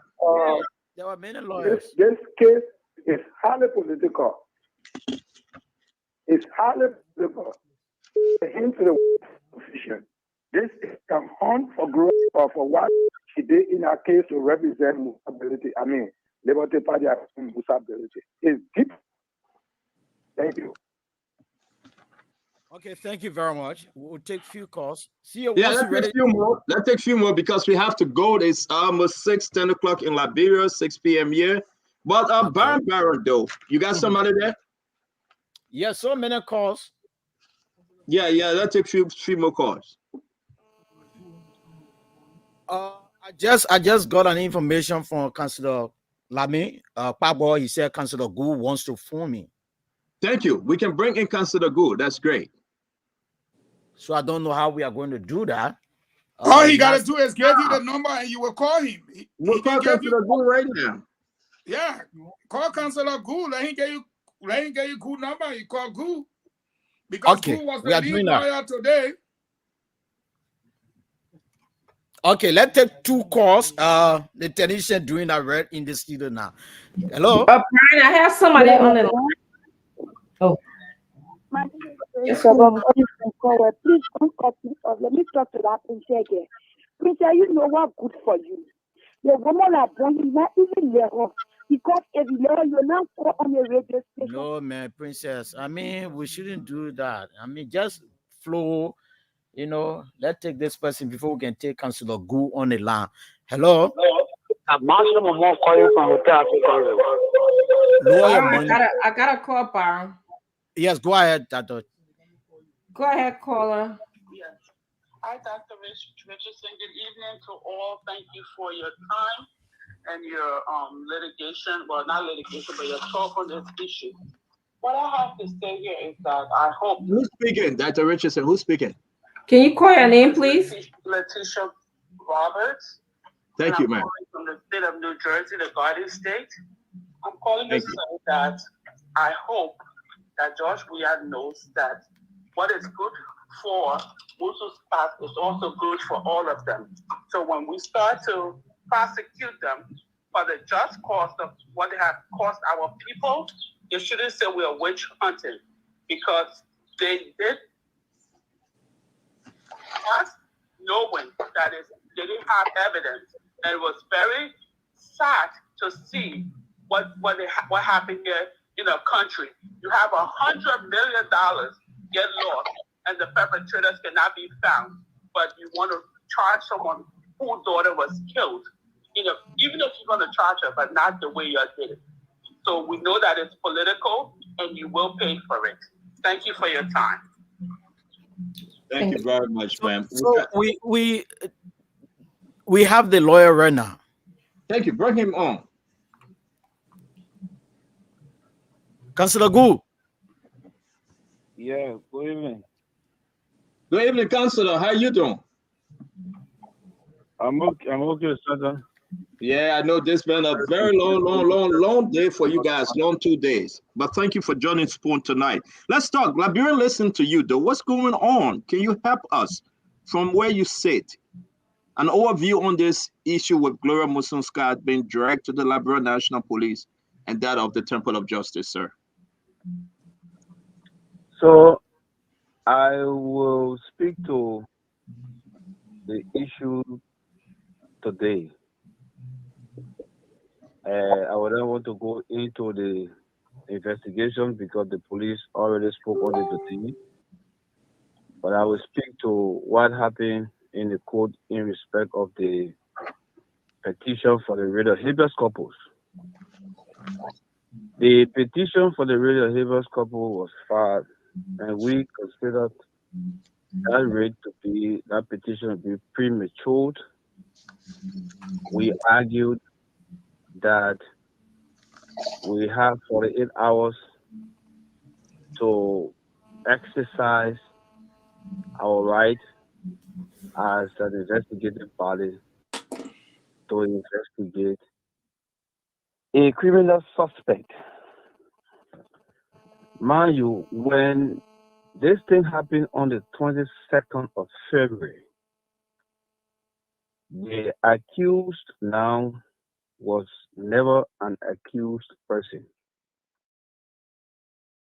He was considered a state witness as a person of interest because she was like the complainant. So all along, they had never been treated as suspects until yesterday when it was brought in and Miranda's rights were read to them. Yet then, in our understanding of the law, the 48 hours began to run because they went into detention. That was the first day that they were detained. Now, I hear my learned counsel, Councillor Kane, talk about constructive detention, and he brings about a landlord or a tenant situation. It doesn't work in this case. The court, it was justice, but he was then judge at the time, Jami Kokwe Baise, and just now again Justice Yusuf Kaba, who said that constructive detention will mean where you brought the person in as a suspect, you release the person to his or or her lawyer. You went further by restricting the person from traveling. You held in possession the passport of that individual. And you just exercise a certain, even though the person was in the custody of his or her lawyer, that person was constructively detained. A habeas corpus will lie. In the case today, that was never what was experienced. The accused had never gone to the court as an accused person prior to yesterday. The accused passports were never seized. The accused was never told not to travel, restricted from traveling. There was no need exit republica on the accused. The accused were never signed for by their lawyers. So constructive detention could not lie. That's what we argue before the court. But besides that, the petition filed says that the people was in detention since the 22nd of February. But then no action was taken, no habeas corpus was filed. You know that one ever since. But the true thing now is the accused are actually now under constructive detention. As we speak, they are being detained by the court through their lawyers. The court did not free them, they say go home. The court said the sheriff should turn them over to their lawyers. So when they need it, it is true the lawyers will get them. That is what we call constructive detention. What the court did today placed the people under constructive detention because they are not free of themselves. They are being signed for by their lawyers.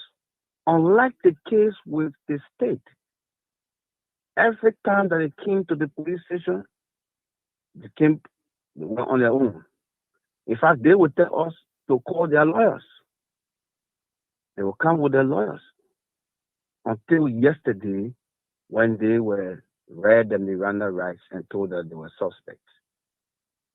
So that's what I have to say today on the case. We felt that the judge or the court did not rule in accordance with the law. We raised our issue, but then somebody said, go upstairs. Hey, I heard somebody talking about VIP or so. In this matter, it doesn't change anything.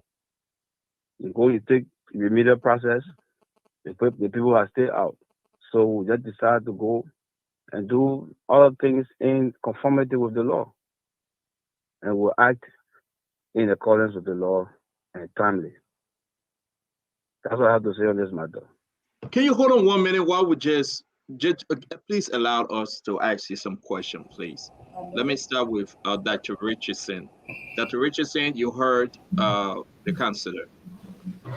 What's the point of having Justice Gloria Mususkat and the other accused persons to come today just to be released to their lawyer? What's the point of doing that today? But we were not the one that released them to the lawyers. If we're the one that released them to the lawyers, Dr. Richardson, then the question would be, in place for me to answer. But we were taken to court because we had them in custody yesterday. And we argued that you cannot check the chicks when the egg has not been hatched. Meaning, you cannot move for habeas corpus when the 48 hours has not expired. So we were never the one that did it. We were taken to court yesterday when they were detained. And like we do every other person who commits murder. You have him in custody and within 48 hours he's processed to court. Okay. Honorable Fagon? I got two questions, sir.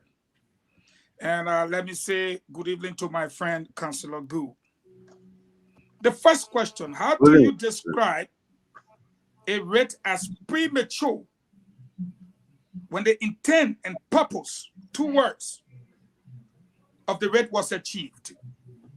How do you describe such a writ as premature when the intent and purpose of the writ as petitioned for by the defendant's counsels was achieved? That's the first question, and I will ask the second one. Okay, so let me deal with the first one.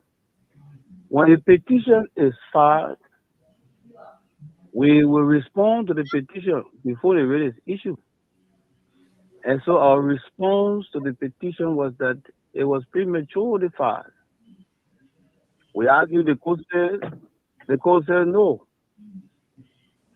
We do not agree with the court decision, but we have to respect the court decision. So by the court coming up and saying, and we're telling you, so let's take this. Why do you think the court decided to release the accused to their lawyers? Because the writ was matured. If we have violated the right. So just telling you that no, there's some balance that the court wanted to have, I think. And that's why the court released them to their lawyers. So they are actually now under constructive detention. That is the real constructive detention we are under now. Okay, Because so my first question has been answered, which means the writ as prayed for, habeas corpus, was not premature, it was mature, and that's why it was granted. The second thing here is, I agree. No, but where you go for? If it was granted unconditionally, then we can say it's not premature. But it's granted conditionally, so you can still see the prematurity in it. So what's the condition if you release me to my lawyers? And that's my second question. The condition there. No, that's wait. The condition there, because when you left your house, when you left your house as a free person to move anywhere. You were never under the custody of your lawyers. You are returning now under the custody of your lawyers. So your lawyers. But who asked for you? Now. Who asked for you? You were in detention. Someone had to file a writ to get you released, and the person went and represented you. Who are they supposed to release you to? To President Weah or to the person who requested you? But habeas corpus does not operate at that. Habeas corpus is to release the person. The person is kept in detention illegally. The person is released. They are free. But that's the question I'm asking you. You are saying that the court. Hold on, let me ask you the question. You are advancing to Liberians tonight that the court released them to their lawyers. And I am going to ask you the question because the lawyers are not police people. That the lawyers are a representation of them as the defendants. They are representing them. So the court released them to their lawyer because it was their lawyers who prayed the court to have them released back to them. That's their clients. So how do you, in any circumstances, whether legal or educational, academia, determine that they are still in constructive custody when it was the lawyer who asked for them and the lawyer was granted them, if you want to put it that way? So Eugene, if you represent a client in the court and the person wins the case, or you win the case against the other person, they will turn the person over to you? Yes, because it was the person who took them to the police station, right? I'm coming now. If you defended somebody in court and the person who wins the case, will the judge release the person to you? If you won the case in court? Yeah, if you're a defense counsel and you won a case, maybe a criminal case, your client is found not guilty. Will they release the people to the lawyer, or they consider them free? They consider them free and release them to their lawyer because it was the lawyer who represented them in the court of law. We're not using. Even Lamin over there would clarify this. No, Lamin can't. Let me correct you. Lamin came here with the when you same are thing free, as you said. No, Eugene, when you are free, or you are a free person, when you are acquitted, you are free. You are not, there's no condition on your release. You are free. But that's the question I'm asking you. The fact that somebody says, I release Lamin to his brother or to his pa, it means that the father has custody of Lamin. We are not understanding you, counsel. I'm asking you the question, but you're not giving me the right answer. Fagon, hold on now. Fagon, let other people try to understand the counsel. That's why I want the counsel to answer my question, Stanton. But Fagon, hold on now. My question is, ask your question. If the court released the person to their counselor or lawyer who went to the court and said, this person is my client, they are holding them illegally. That's what the lawyer said to the court through habeas corpus. The court sent for police people and Councilor Gu.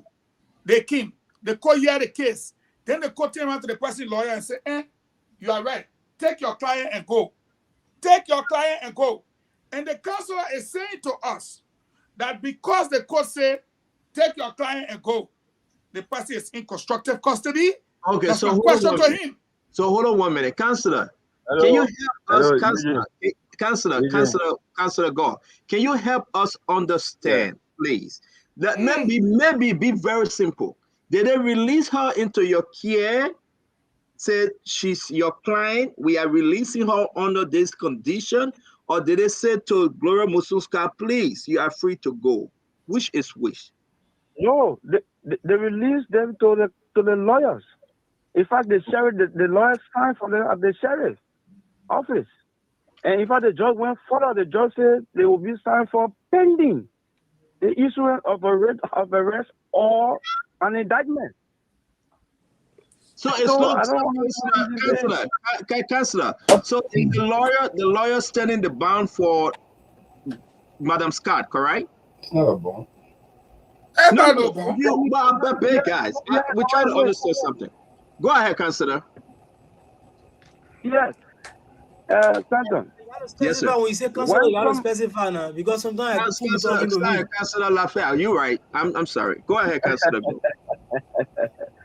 Okay, so Stanton, you go to court, except for habeas corpus, it's clear that the person's right is violated. The court says the person free to go. You're free to go. There's no condition that you must go somewhere go sign for you. No, free. But the sheriff, mind you, it was not the sheriff that brought the person to the court. It was the police. But then the person now is being released to the lawyers through the sheriff, which is an officer of the court. That's constructive. Okay, so I understand. So if they need Madam Scott back in court, you will have to bring her back to court, correct? Of course. Okay. So she's still not a free woman. She's not free. As people will want to understand. Well, the thing about it, we are talking about it's not about Madam Scott or so. It's just the procedure, the things that happen. You know, the condition under which a person in such a situation is released. That's what we're discussing. Let's take up Madam Scott from there. Let's bring somebody else. Thank you.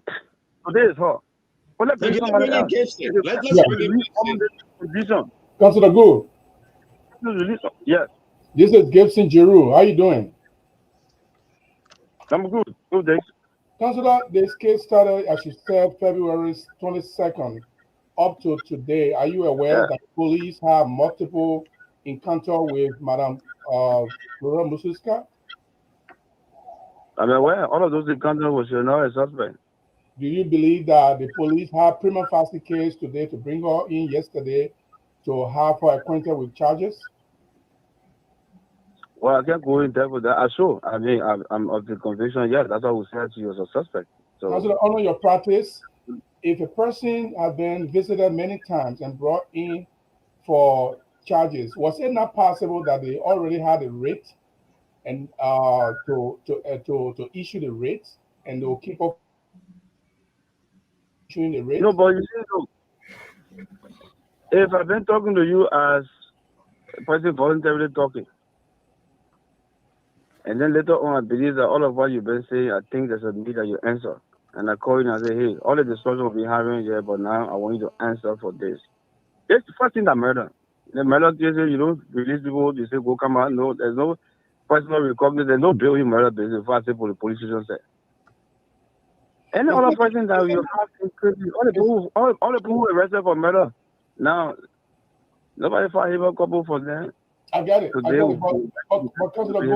is it not the spirit of the habeas corpus constitutional provision that you must have previously determined that you have? Let me finish the question. Yes. The spirit of the habeas corpus provision in the Constitution, is it not because you should have a prima facie case ready to charge the person before you bring the person in? Is it not the spirit of that law? No, the spirit of that law is that you look. There are some cases that require investigation. So let's say, for example, a complaint comes that somebody, or you saw somebody running from the house, you ran behind the person and you found out that somebody is dead. You let the person to go and say you want to do investigation. You hold the person. Well, you got 48 hours to hold that person. So do you think today was a preliminary investigation? Wait. You got 48 hours. The law gives the investigators a window. That window is the 48 hours. Don't go beyond it. When you go beyond it, then you don't go a lot. When you go beyond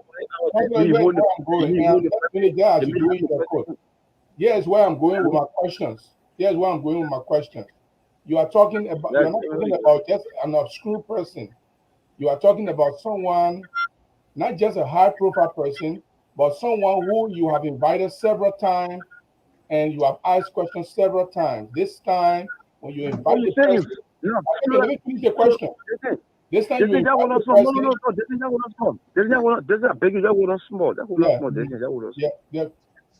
The person all have been cooperating. I'm a witness.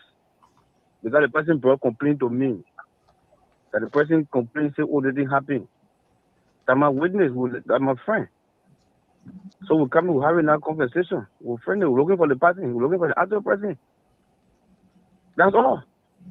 You walk to the police station, you say something happened to me. You are the complainant. We take you as a complainant, so we treat you as a complainant.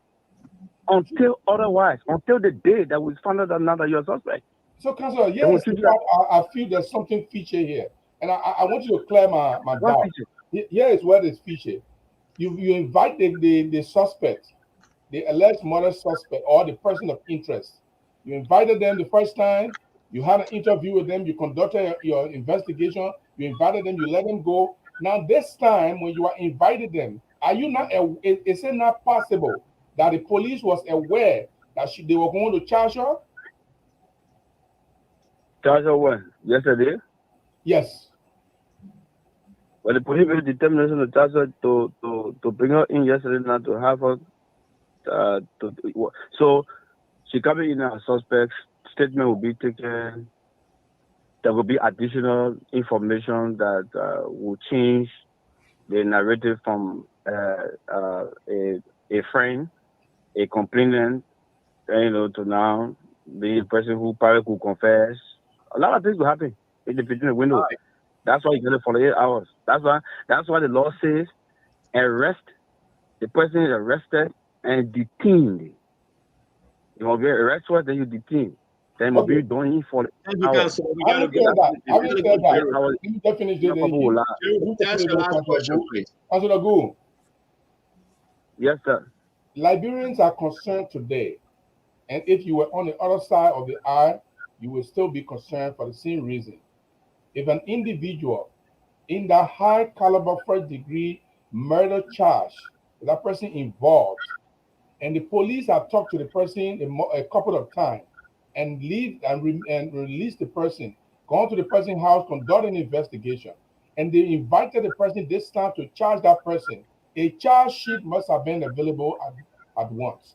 The 48 hours, under that doctrine, in my thinking, that 48 hours is intended to provide a window for investigator when a crime happened right away, where you arrest everybody and you bring them into custody. Then you say, okay, let's do the 48 hour. But a case is started since February 22nd. She had been invited. The investigation had taken place. And then they couldn't still have a charge sheet. And they have to, a rate of habeas corpus will be filed to be released on custody. The police blunder in this case. The counselor of Counselor Gu. He's still there. Oh, you take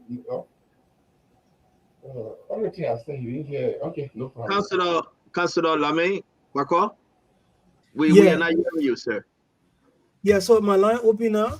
Yes, you are. are. The thing about it is the legal argument is technical argument. So if lawyers are talking amongst themselves, a lot of people would think that it's a bunch of gibberish and stuff like that. But I wanted to ask Councilor Gu, I hope he comes back on, who made a decision? Who made a decision to arrest Councilor Scott instead of indicting her if they knew that they had evidence to bring a case? Who made that decision? Was it a decision made by the police or it was a decision made by mean justice? We need to know that, because I think that's a flaw. You know, you've been investigating for a long time. I mean, the law doesn't say arrest the person and hold the person for 8 hours before you charge them. If you can charge the person within an hour that you arrested them, you charge them. You keep investigating a case for 3 months, then you say you won't keep somebody over in custody for 2 days before you can charge them. I mean, that's ludicrous. It doesn't make any sense. Councilor Gu is back. Yeah, so that Councilor Gu tell us whether that decision to call a councilor in and keep her in police custody was a decision of mean justice or it was a decision of the LMP. Well, it's a decision for the LMP. It's the LMP that does the rest. And that Ministry of Justice. But who charged? You guys will be the ones. So since they've been doing, so there has been no coordination between you and LMP on whether you will charge the people or not. Have there been no coordination? As far as we're concerned, Mr. Pago, investigation, criminal justice has strategies. It has strategies. No, but Gu, you keep talking strategy issue here. Hey, go. I'm a point here to you. The thing about it is, have I done anything outside of the law? That is the point. When I decided to apply for 8 hours, you don't determine whether my investigation is completed. You don't. If it's completed, if I believe it's completed in 1 hour, I'll send the person to court. It is my right, because I will be preparing that person to go to court in 1 hour time, and then something back up. So I have for the 8 hours. I should not go beyond. Then I'll be following someone right. Have I done so? That's the issue. Yeah, but Gu. Yeah, I understand the sentimental. I understand the forget about the sentimental part of it. Forget about the sentimental part of it. The thing is bad optics for you to have been investigating a case for 3 months, and then you say you got to put somebody in police cell for 2 days before you can decide whether you will charge the person. It's bad optics. So why was that decision made? Who said, well, look, let me. We have for the 8 hours. No, you stop there for the 8 hours thing. You must have know the law doesn't say you have for the 8 hours to put somebody in jail. You must have know that. Let me. Who would determine now that I finished that I conducted my investigation? Who would determine? Anybody with common sense will know that you should have completed an investigation. Oh, you should have. Fine. So yeah, the point is, so what's stopping you from doing it? What's stopping you from doing it? I cannot tell you on this platform the extent to which we got to our investigation for the decision to be taken. That decision was taken. The question is, the decision that was taken, did we act outside of the law? Who start that technical argument? Let me. Start that technical argument. This is a legal argument. Let me. You talk about technicality. Yeah, but a technicality, you see, protect civil rights. Let's talk the practical reality, right? But there's no practicality. They want the law. I acted outside of the law. Can I ask one question? The fact that the court has ruled you outside the law. I got one question when you finish, please. Guys, no, let's give Councilor Lamy the chance. Yeah, I think he's driving somewhere. Did I go against the law? Who? You must agree that it's a bad optics for you to keep on saying that you didn't act against the law. No, but it's after wrong. the court ruling, after the court has ruled that you did it, then you say Eugene, don't forget about whether the court ruling or not. The point is, you've been investigating the matter for months. But Lamy, you agree with me now that the people, you agree with me on a controlled detention? No. How can I agree with you? The detention thing. No, they are. So what's the point now?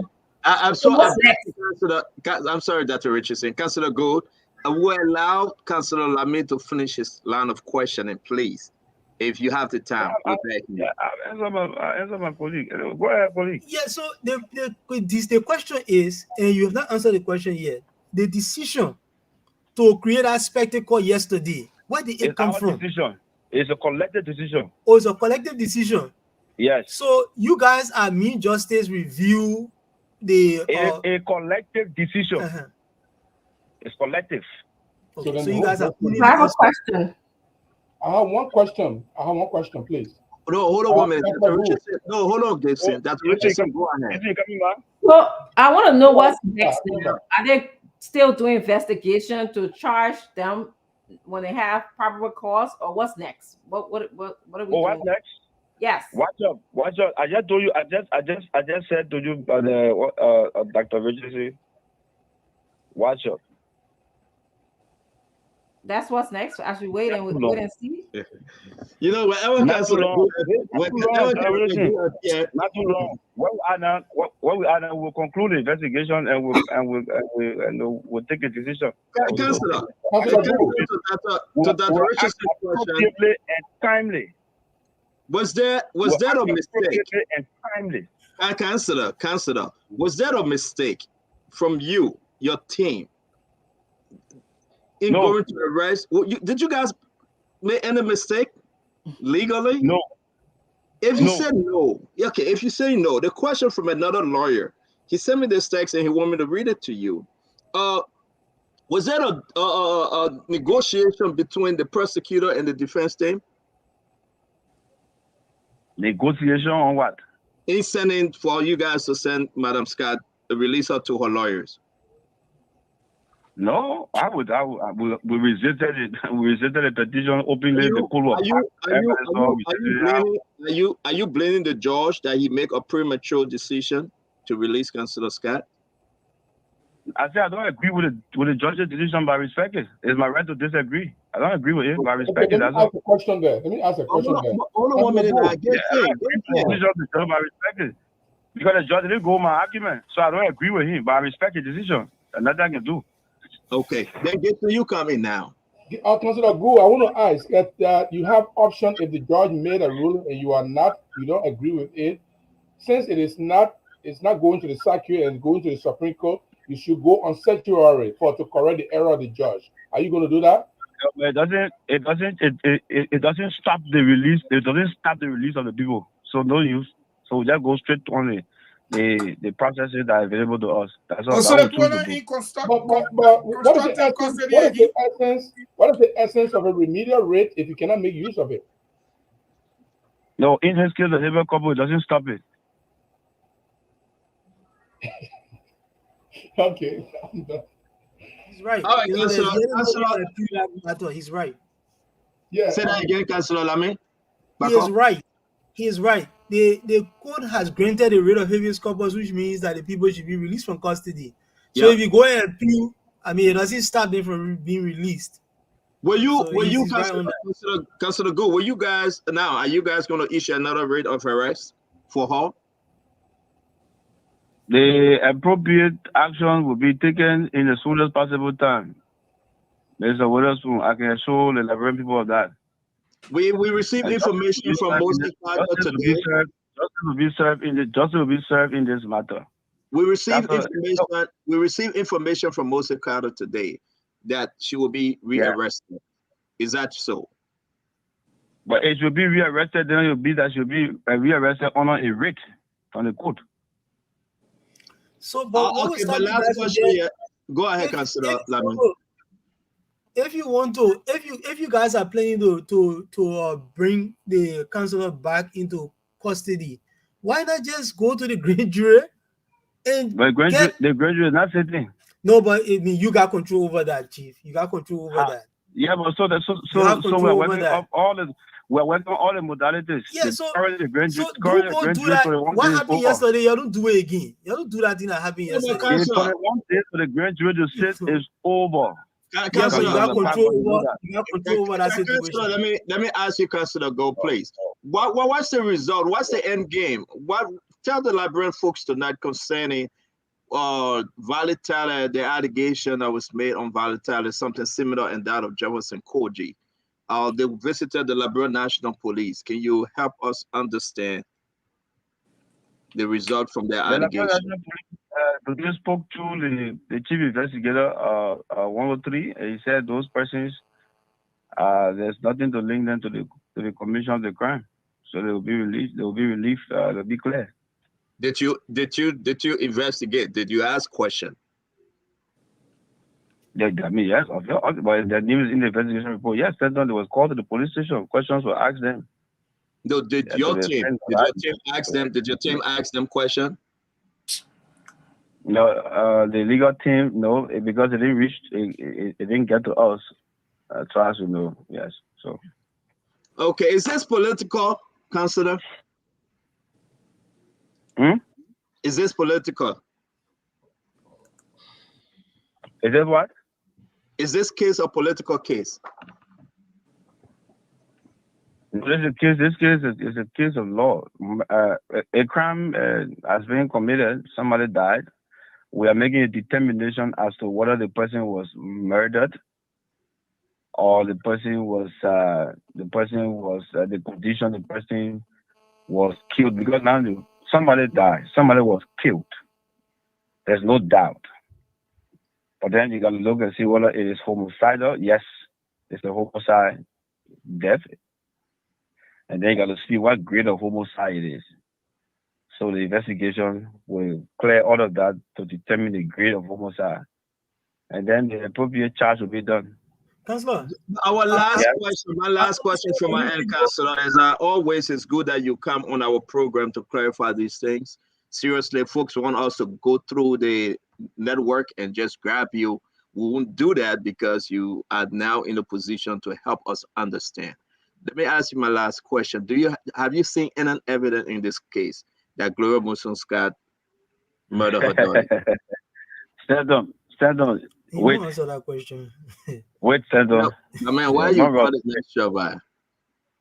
No, I'm not asking you to tell us your evidence or show us something. I'm just asking you, do you have anything that convinces you?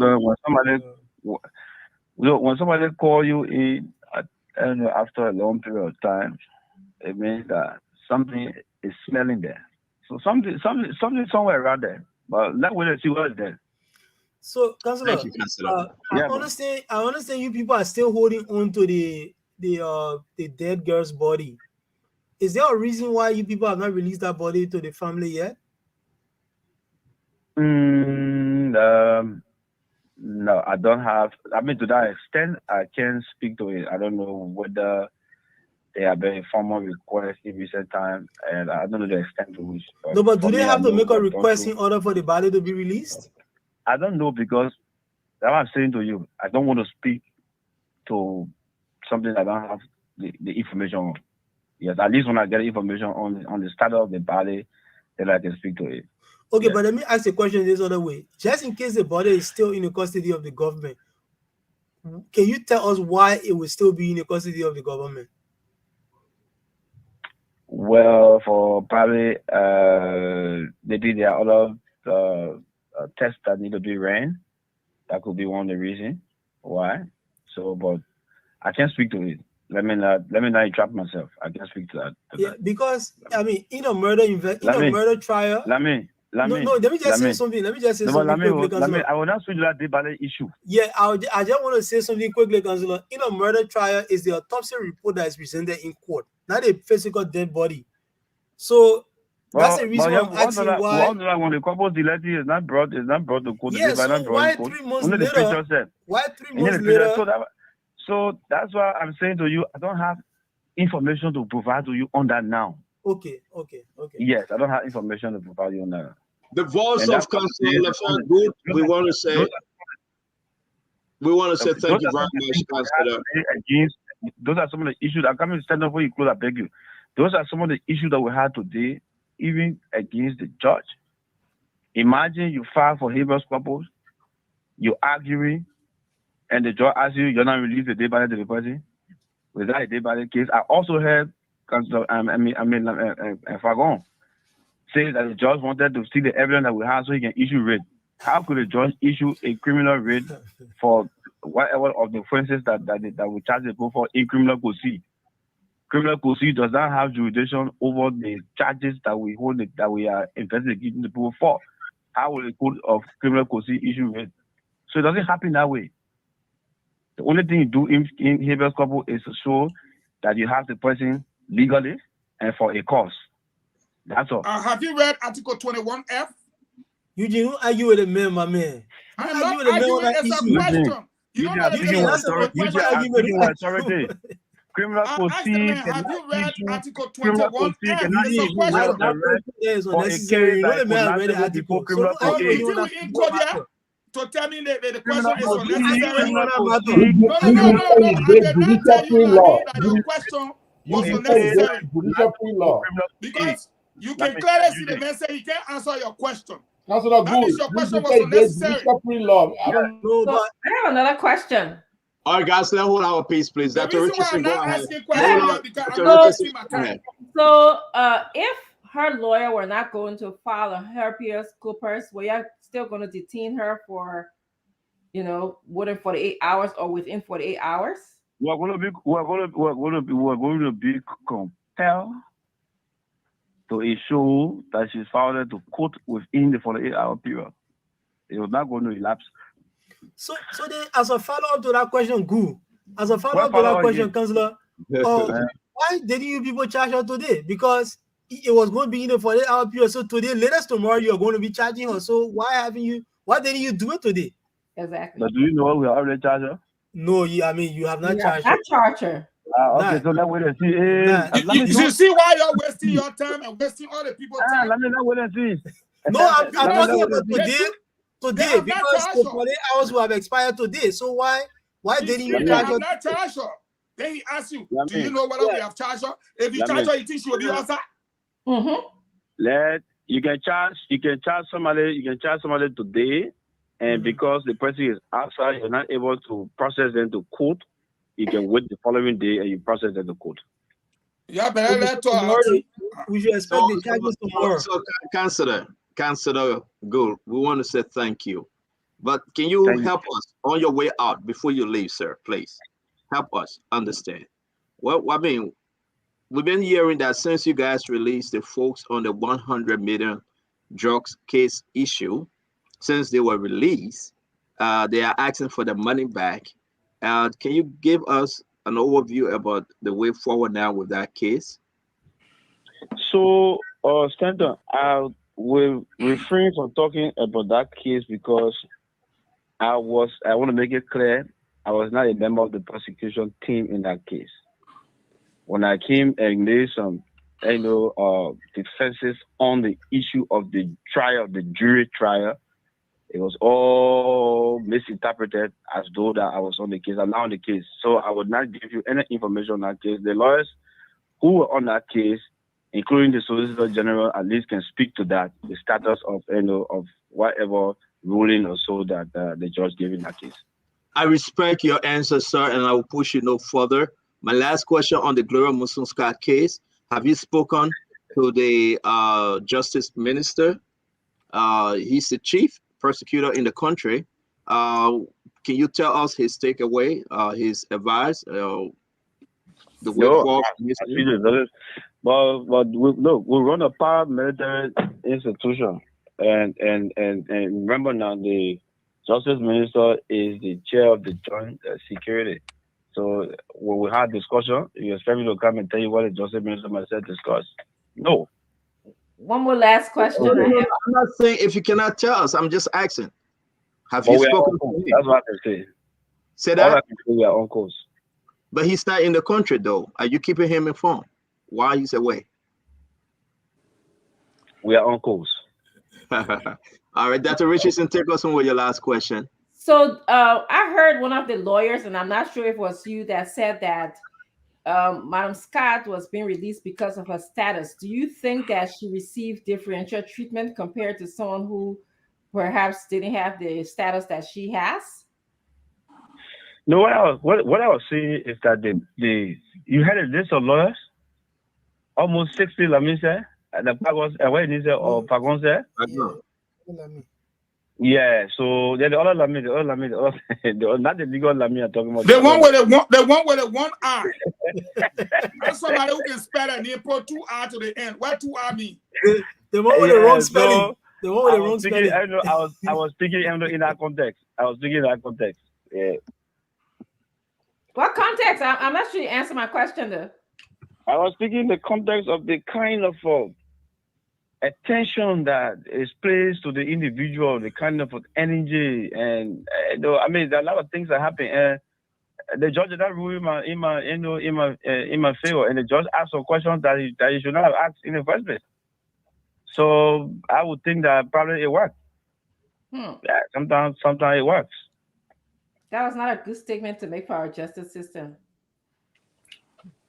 Well, you have made people make statements out of frustration. That's understandable. Thank you very much. The great counselor, we appreciate you on the phone talk tonight. Like always, you are welcome. Thank you and have a good evening, sir. Awesome. Thank you. Guys, we got to wrap this thing up. It's good that at least counselor came on and he fought Fagon and Lamin. I enjoy it. I hope the Liberian people benefited from this. Can I be the first to do my closing? Where you going? Dr. No, Richard. Day y'all say the other person they can maybe today I won't be the first. There you go. We're waiting for you now. Go ahead. All you right. play again. This is the same kind of thing that caused the government to lose its case. And I'm saying this specifically because I just put something in the chat room. And I would like for it to be uploaded. That is Article 21F. I will come to that quickly. When Lamy came on, Lamy referred to the rate as premature. When he came on, he said the same thing. I saw something fishy there. If a rate is premature, the rate ended up attaining its purpose and intent. What was the purpose and intent of the rate? You think you go file habeas corpus because you want to go case Gloria Scott? You file it to get her out. And they got her out. So I asked him, then why you say it was premature? That was a damn mature rate. And the people won. Number 2, he said a woman is still in constructive custody because she was released to her lawyer. Who you expected them to release her to? Who requested that she be released? Who filed the rate? Was it Jesus Christ or Judas Iscariot? It was a lawyer. Then he comes back and argues that they had to sign for her from the sheriff. When y'all took her to the court, whose custody did you turn her over to? You turn her over to the custody of the Catholic Church? Did you get her to the Episcopal Church? You turn her over to the what? The court. We saw it today. It was reported. Therefore, if she is to be released, she is to be released by who? By the court. Therefore, the court must serve the record that, oh, on this day and time, she was signed for by her lawyer. Then you say, because the lawyer then signed for her, so she stayed in protective custody. Does that even hold water? Last but not the least, I ask him, have you read Article 21F. Let me join, sir. That question unnecessary. Let me educate you onto the necessity of this case as by what he presented. What he presented to us was the article says every person arrested or detained shall be formally charged and presented before court of competent jurisdiction within 48 hours, period. Then it goes on to say, should the court determine that the existence of prima facie case against the accused, it shall issue a formal writ. So the court asks you today, E.g., my friend, you get evidence, you not get it. You get something to show up, you not get it. Then Dr. Francine asked him, or I think it was you. Do you have charges? He said, oh, if we have charges, I will tell you. Mm-hmm. But if you had the charges, why the court asked you for it today, you didn't produce it? Why you didn't give it to the court to make a determination on prima facie? Then you come up, you say, they work collaboratively today. And what he said, they were, I don't know what they call it, a combined team or whatsoever. Police people said one thing over there today. He said a different thing at the court. And at the end of the day, what are we seeing now? He's telling us that they have charges. And let me press him. But then why he didn't bring it up? It ain't changed. If we had charges, we'll let you know. The issue here tonight, Liberians listening to me, these are the missteps and the blunders that the Justice Ministry continues to apply. The police, and I'm waiting for Lami to come correct me on this one. The police does the investigation, and I picked that up from Lami just now. And then the legal team look at it, and they bring the appropriate charges. Police people say a different thing today. Lami tried to press him on why they did not look at the investigation and bring the charges. Now, I would say, yeah, let me keep saying 3 months. Let me please look at my finger here. February, March, April, May, June. This is 5 months. Correct yourself. 5 months. They brought in between investigation. Till today, they can't tell on nothing. Even now, they can't tell on nothing. Then he comes here, he said, I think we have been investigating for 3 months. Put your finger on and check it. It's like 3 months. So the Liberian people are tired. And this is a complete miscarriage of justice. Assuming without admitting that it was Gloria Scott that did it, you say, and I agree with you, based on what we know so far, you don't see anything coming out. That's you, Councillor Pagoy. But I say, based on the release from court, the release from the court clearly shows a violation of our human rights, which again, KFC, does not conform with due process. Now, if I was a lawyer tonight, I would carry Gloria Scott to Sierra Leone border and cross her. I don't with my own. The high can do my own thing. I'll carry to Sierra Leone border and then cross her. Go. Because look at the thing the lawyer said. She was not detained. She was not arrested. But like Gibson said, you call her every day, almost every day. You went to her, you investigated her. You brought her to the police station, you investigated her. But you say, because she was not detained and her passport was not seized, I'm submitting to the Liberian people. Who leaves the country in the middle of an investigation? Even if you are told NATO or not told, once you are part of an investigation, your sound mind will tell you you are being investigated to not leave. So you expect her to leave in the middle of an investigation? I will carry her to say, you brother tonight, you will cross.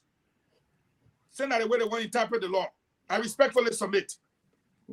No, we will just sit down and listen to you. Just continue talking. But I will wait for you. Not tell me to stop, I will stop. Let me continue, sir. Now, to bring the other issue up again. Councillor, no. Don't call me councillor. I beg you. Don't call me councillor. They got get I mean, the putting and spoil everything. Lami? Men say the rate was premature. Yeah. As soon as the guy heard it, he found out. Lami talking to the one with the eyes. They will correctly tell Lami. Councillor,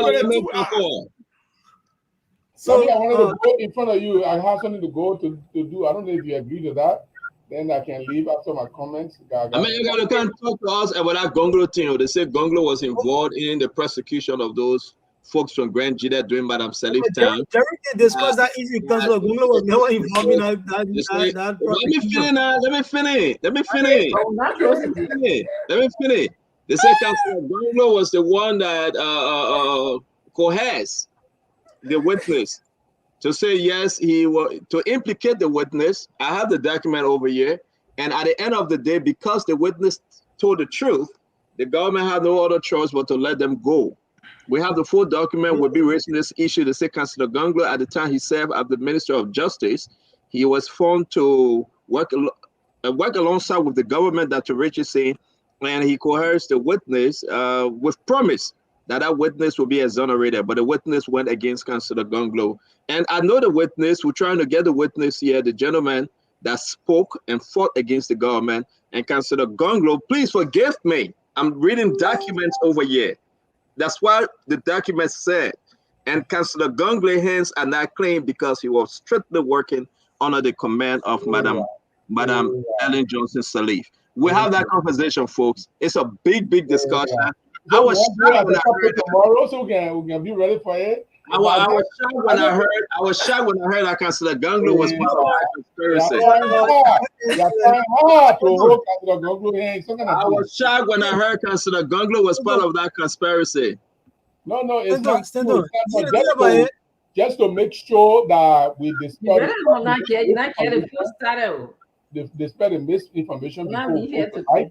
Maybe we'll discuss it at length. Listen, and the newspaper said, "Coup, I was forced to lie." And this newspaper came up, let me direct everyone, because it came up 2007, September 4th. The coup that I was forced to lie. And it outlined Councillor Gonglo. And I respect Councillor Gonglo. He was speaking as the trial resumed of Liberia former Army Chief Charles Judu and Judges Koku. People that know the story know. Formerly the parliamentary speaker on charges of having masterminded a coup plot against the government. And who at the time was the Solicitor General? Let me tell you up front right now. We got our case, I know it at the tip of my finger. We got to discuss this thing in its whole. We can't leave it like that because the people that are watching today will not watch it. You can't go. Let me just say this for everyone. My man, they said the man was tortured. My man, let me let my case number. I'm gonna close it. The man said I was tortured by national security forces and some military personnel from Ivory Coast. Judu and Koko were arrested on July 17. Double said he has been arrested in Ivory Coast on July 5th. After he signed the document, he was taken back to Liberia and held in premises of the National Security Agency. There he was promised money. Listen up. He was promised money and the nice life outside of Liberia with his family if he testified against the two defendants. And this thing will lay out Councillor Gonglo's feet. And listen, this is deep. Folks, there's nothing deep here. There's nothing deep here. I'll make it simple for you. I'll make it simple for you. We gotta say it's deep. I'm surprised. Let me make it simple for you. The man you're talking about is Andrew Double. Andrew Double was arrested. You bring it up. Andrew Double was arrested in Abidjan by the national security by the Ivorian security at the request of Ellen Johnson Salif. When he was coming, they issued him a new ID card and called him Mohammed Kone, so that when he arrived in Monrovia, nobody will know that a crime man Andrew Double was arrested. He was detained at the NSA. Why was Councillor Gonglo position, brother? You gotta go. You say I'm coming there. It doesn't matter to make him be solicitor. No. Gibson. You gotta run. Am I closing? Yeah, but then let me ask you a question. Why was I'm wicked. I hear when they gotta start talking Tabata. What was Councillor Gonglo's position at the time? Councillor Gonglo refused to prosecute that case. No. I asked you what was his position. That case because refused to No. Gibson, what was his position? He was Solicitor General. Okay, let me answer the question. He was Solicitor General. Okay. So because he was Solicitor General, Ellen wanted to prosecute only Andrew Dawa and charge you and release Mr. Cocker. And Councillor Gonglo said, no, if all of them are charged with the same crime, we cannot release Cocker and prosecute charge you and Andrew Dawa. And because of that, Ellen appointed a new prosecutor and Councillor Gonglo recused himself from it. He never prosecuted him. Why did Councillor Gonglo, listen, brother, don't talk too far. Let's slow down. At the end of the show, we'll get 3 more minutes. Why did Councillor Gonglo said to the national media that this man was a hostile witness? Why? Which one? Which one? Andrew Dawa. Andrew Dawa. Yes. Andrew Dawa was in the NSA when they asked him to lie. I'm asking you, why did Councillor Gonglo say he was a hostile witness? So what is it? What is a hostile witness? Hostile, meaning he be aggressive. What do you mean? Hostile witness mean? I know you selling judicial law. That's not what hostile witness mean, you know. Hostile witness. Arguing. Witness mean, you know. That's not what it means. Let me say this. Let me say the Fagon. So when you say hostile witness, is it an ordinary hostile? No, let's do this. That's okay, That's not what it means. Gibson. I beg you, gentlemen, let's come tomorrow and discuss this issue. It is important. Because when the story dropped on my desk, right? We can invite Councillor Gonglo to make it more clear for you. No, you guys enough. We don't need no problem. We'll do it tomorrow. But let's do my closing and then leave. And I will encourage everybody to go online, find the story, the coup. I was forced to lie. That's the title. It came September 4th, 2007. I will put it in our chat room. Take your time to read it. The document said Councillor Gonglo forced this man to testify, and because the man refused, but wanted to say the truth, Councillor Gonglo termed the man as a hostile witness, and therefore the government were forced to exonerate these folks because the man said, they promised the man money in jail. They promised him good life. They promised him everything that the rich is saying. And at the end, when the man came out, the man said, no, thou shalt not lie. You said we should wait tomorrow? You said we should wait tomorrow, or you are perpetuating it? Let me do my closing. The man said you closing? Yeah, do my closing. No, I do my closing. A hostile witness is a witness. How many times you do closing? You better closing first. Let me do my closing now. Wait. A hostile witness is a witness who testify against the party who has called them to testify. Gonglo called them to testify. But they're not on that condition. Not on that condition that the rich is saying, yes, the story here. A promise was made to the man. We can only release you from prison if you be government. Discuss it tomorrow. That do it tomorrow. You don't give me a chance to expound on it, and then Gibson, hold on 1 minute. That's what Richard said. A promise was made to this gentleman. You can only be released, right? You can only be released as a government witness when you don't testify on behalf of the government. The man said, okay. They're promising good life outside of Liberia. They're promising money, everything.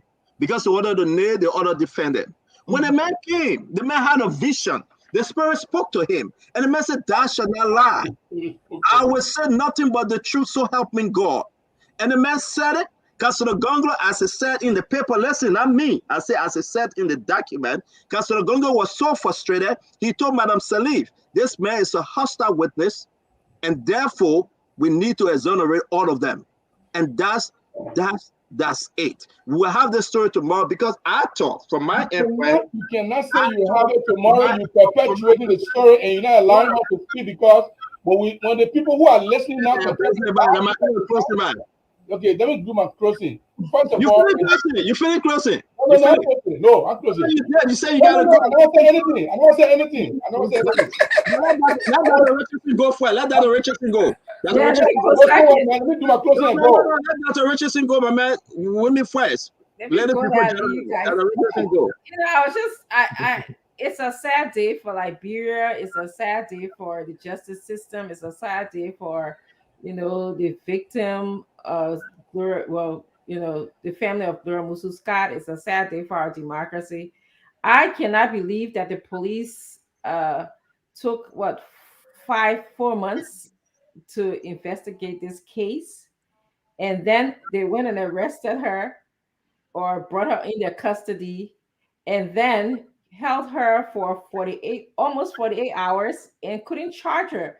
And now they're saying that they will charge her maybe today or tomorrow. We couldn't get a definite answer from the lawyer that was here. It doesn't add up to me. It doesn't make any sense at all to me. Why didn't they just do all of this, get their charge sheet ready, take her to court all at once instead of, bring her in, then releasing her after her lawyer filed a habeas corpus? To me, it runs the risk of the accused receiving sympathy from the juror. It also runs the risk of them losing the case because the juror are going to feel sorry for her, going through all of this. And also the fact that they're holding her daughter, that runs the risk of the juror feeling sorry for her. And then the government losing the case. So I think that, under Mr. Cummings' administration, we'll be giving more training to the police. We'll be giving more training to lawyers because it seems like this is what is needed. So that's my closing for the day. And thank you guys. It was a good show. A lot of learning happened here today. So we'll wait to see what happens. Thank you very much, Dr. Richardson. As always, we are hearing that Cummings is considering supporting JMB, but no, that's a lie. We are grateful to have you, Fagon. Thank you very much. I got to leave the office. Thank you. I have to run. Dr. Richardson, I think you said you got to go. Fagon, you got to go too, right? We already let's get Jerry close. Don't do that. Let's listen to Lami. Lami is in the studio, and you want to go? I beg you. No, anytime that issue comes, we will explain and people will understand. No, you said to my issue. You said you closing. Please close. So my closing is hostile witness is not just somebody who people promise money. In fact, hostile witness is someone who makes a confession to the prosecutor and changes his statement at trial. Then they declare you hostile witness. That's what a hostile witness is. So that man you're talking about, maybe that's why, maybe he confessed and then he changed his statement, and then the lawyer will say he's a hostile witness. So I just wanted to say that, but Councilor Gonglo is not involving any of it. But the thing I wanted to say, this issue about Dora Scott is a mess. The government blunder, the lawyers themselves blunder, and Councilor Gu, if you are part of it, he also blunder, because there's no way 4 months, and Eugene, it's not 5 months. You can't count February when you're coming from February. February 2nd to now will be almost. Please save that argument for another day. Yeah. What do you mean?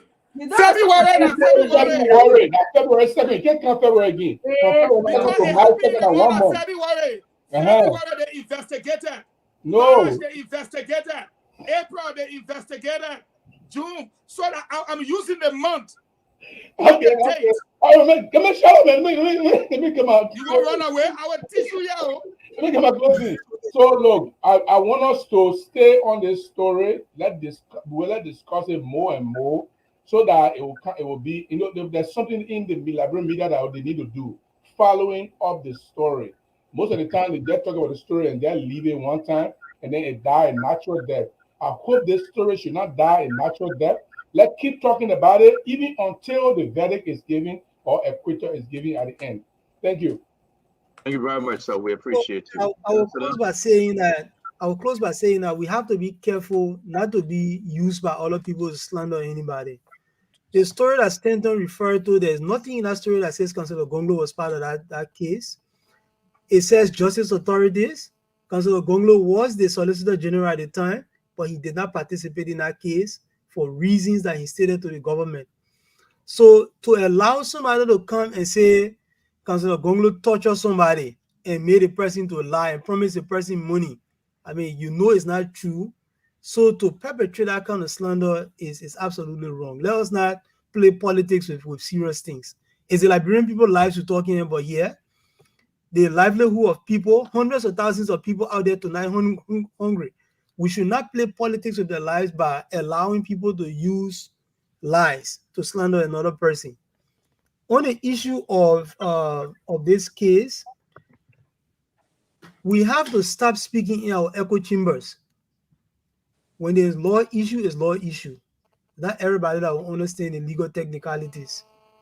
The government made an error yesterday by proceeding the way it proceeded. I hope they can walk away from that error. They've been given a respite. The court gave them an opportunity where they can walk back from it. I hope they take that opportunity and move away from this thing. And as I said from the beginning, the information available so far as it relates to this case shows that they do not know who did it and they don't have anybody to charge.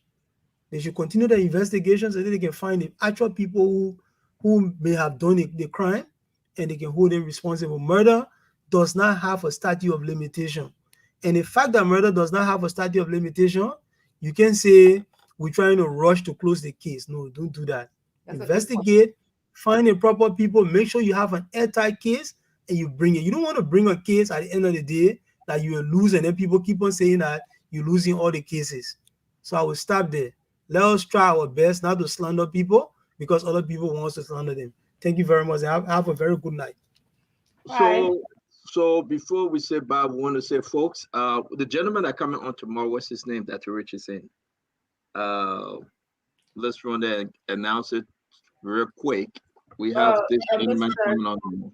Yes, I got it here. Hold on. And while you find out, I want to say to Councillor Lamin Pakor, you didn't win this fight. We have this thing that said to be continued because we have the whole document about Councillor Gonglo, and you guys got to come strong to defend this part of the argument. We just need clarity as to the position of Councillor Gonglo at the time and what was his advice upon exoneration. So tomorrow we'll be having... we have Deputy Minister of Public Works, Mr. He's a former, right? Former Deputy Minister. Former Deputy Minister, Roland Giddens. Yeah, Roland Giddens will be our guest tomorrow. We actually to join us as we talk about everything plus more. The Honorable Councillor Lamin with the 2 I, Pakwa. Eugene Lamin, friend. The real spelling. The real spelling as well. 2 I's. Wow. All right. Thank you, folks. We want to say thank you, Dr. Richardson. Thank you, Honorable Fagon. And we'll see you guys tomorrow by God's grace. Chairman, are you coming on, Chairman Baron Barrow? Well, Chairman, this is our fallback position, Chairman. Chairman, how's the fallback position? Well, CEO, fallback position is okay. Yeah. You guys doing good? Thank you so much for asking. Yeah, man. Promote it. Thank you. Have a good night. Yeah. Yes, sir. Thank you, sir. Yeah. Thank you. Well, this is how I would love to take leave of you. The invitation is yours to join us tomorrow, same time, same station. Do have a God bless night from my end. Yes, sir. A special one from the CEO, Stanton with the spoon. And your boy, Friday the South Band. Charges on the beat.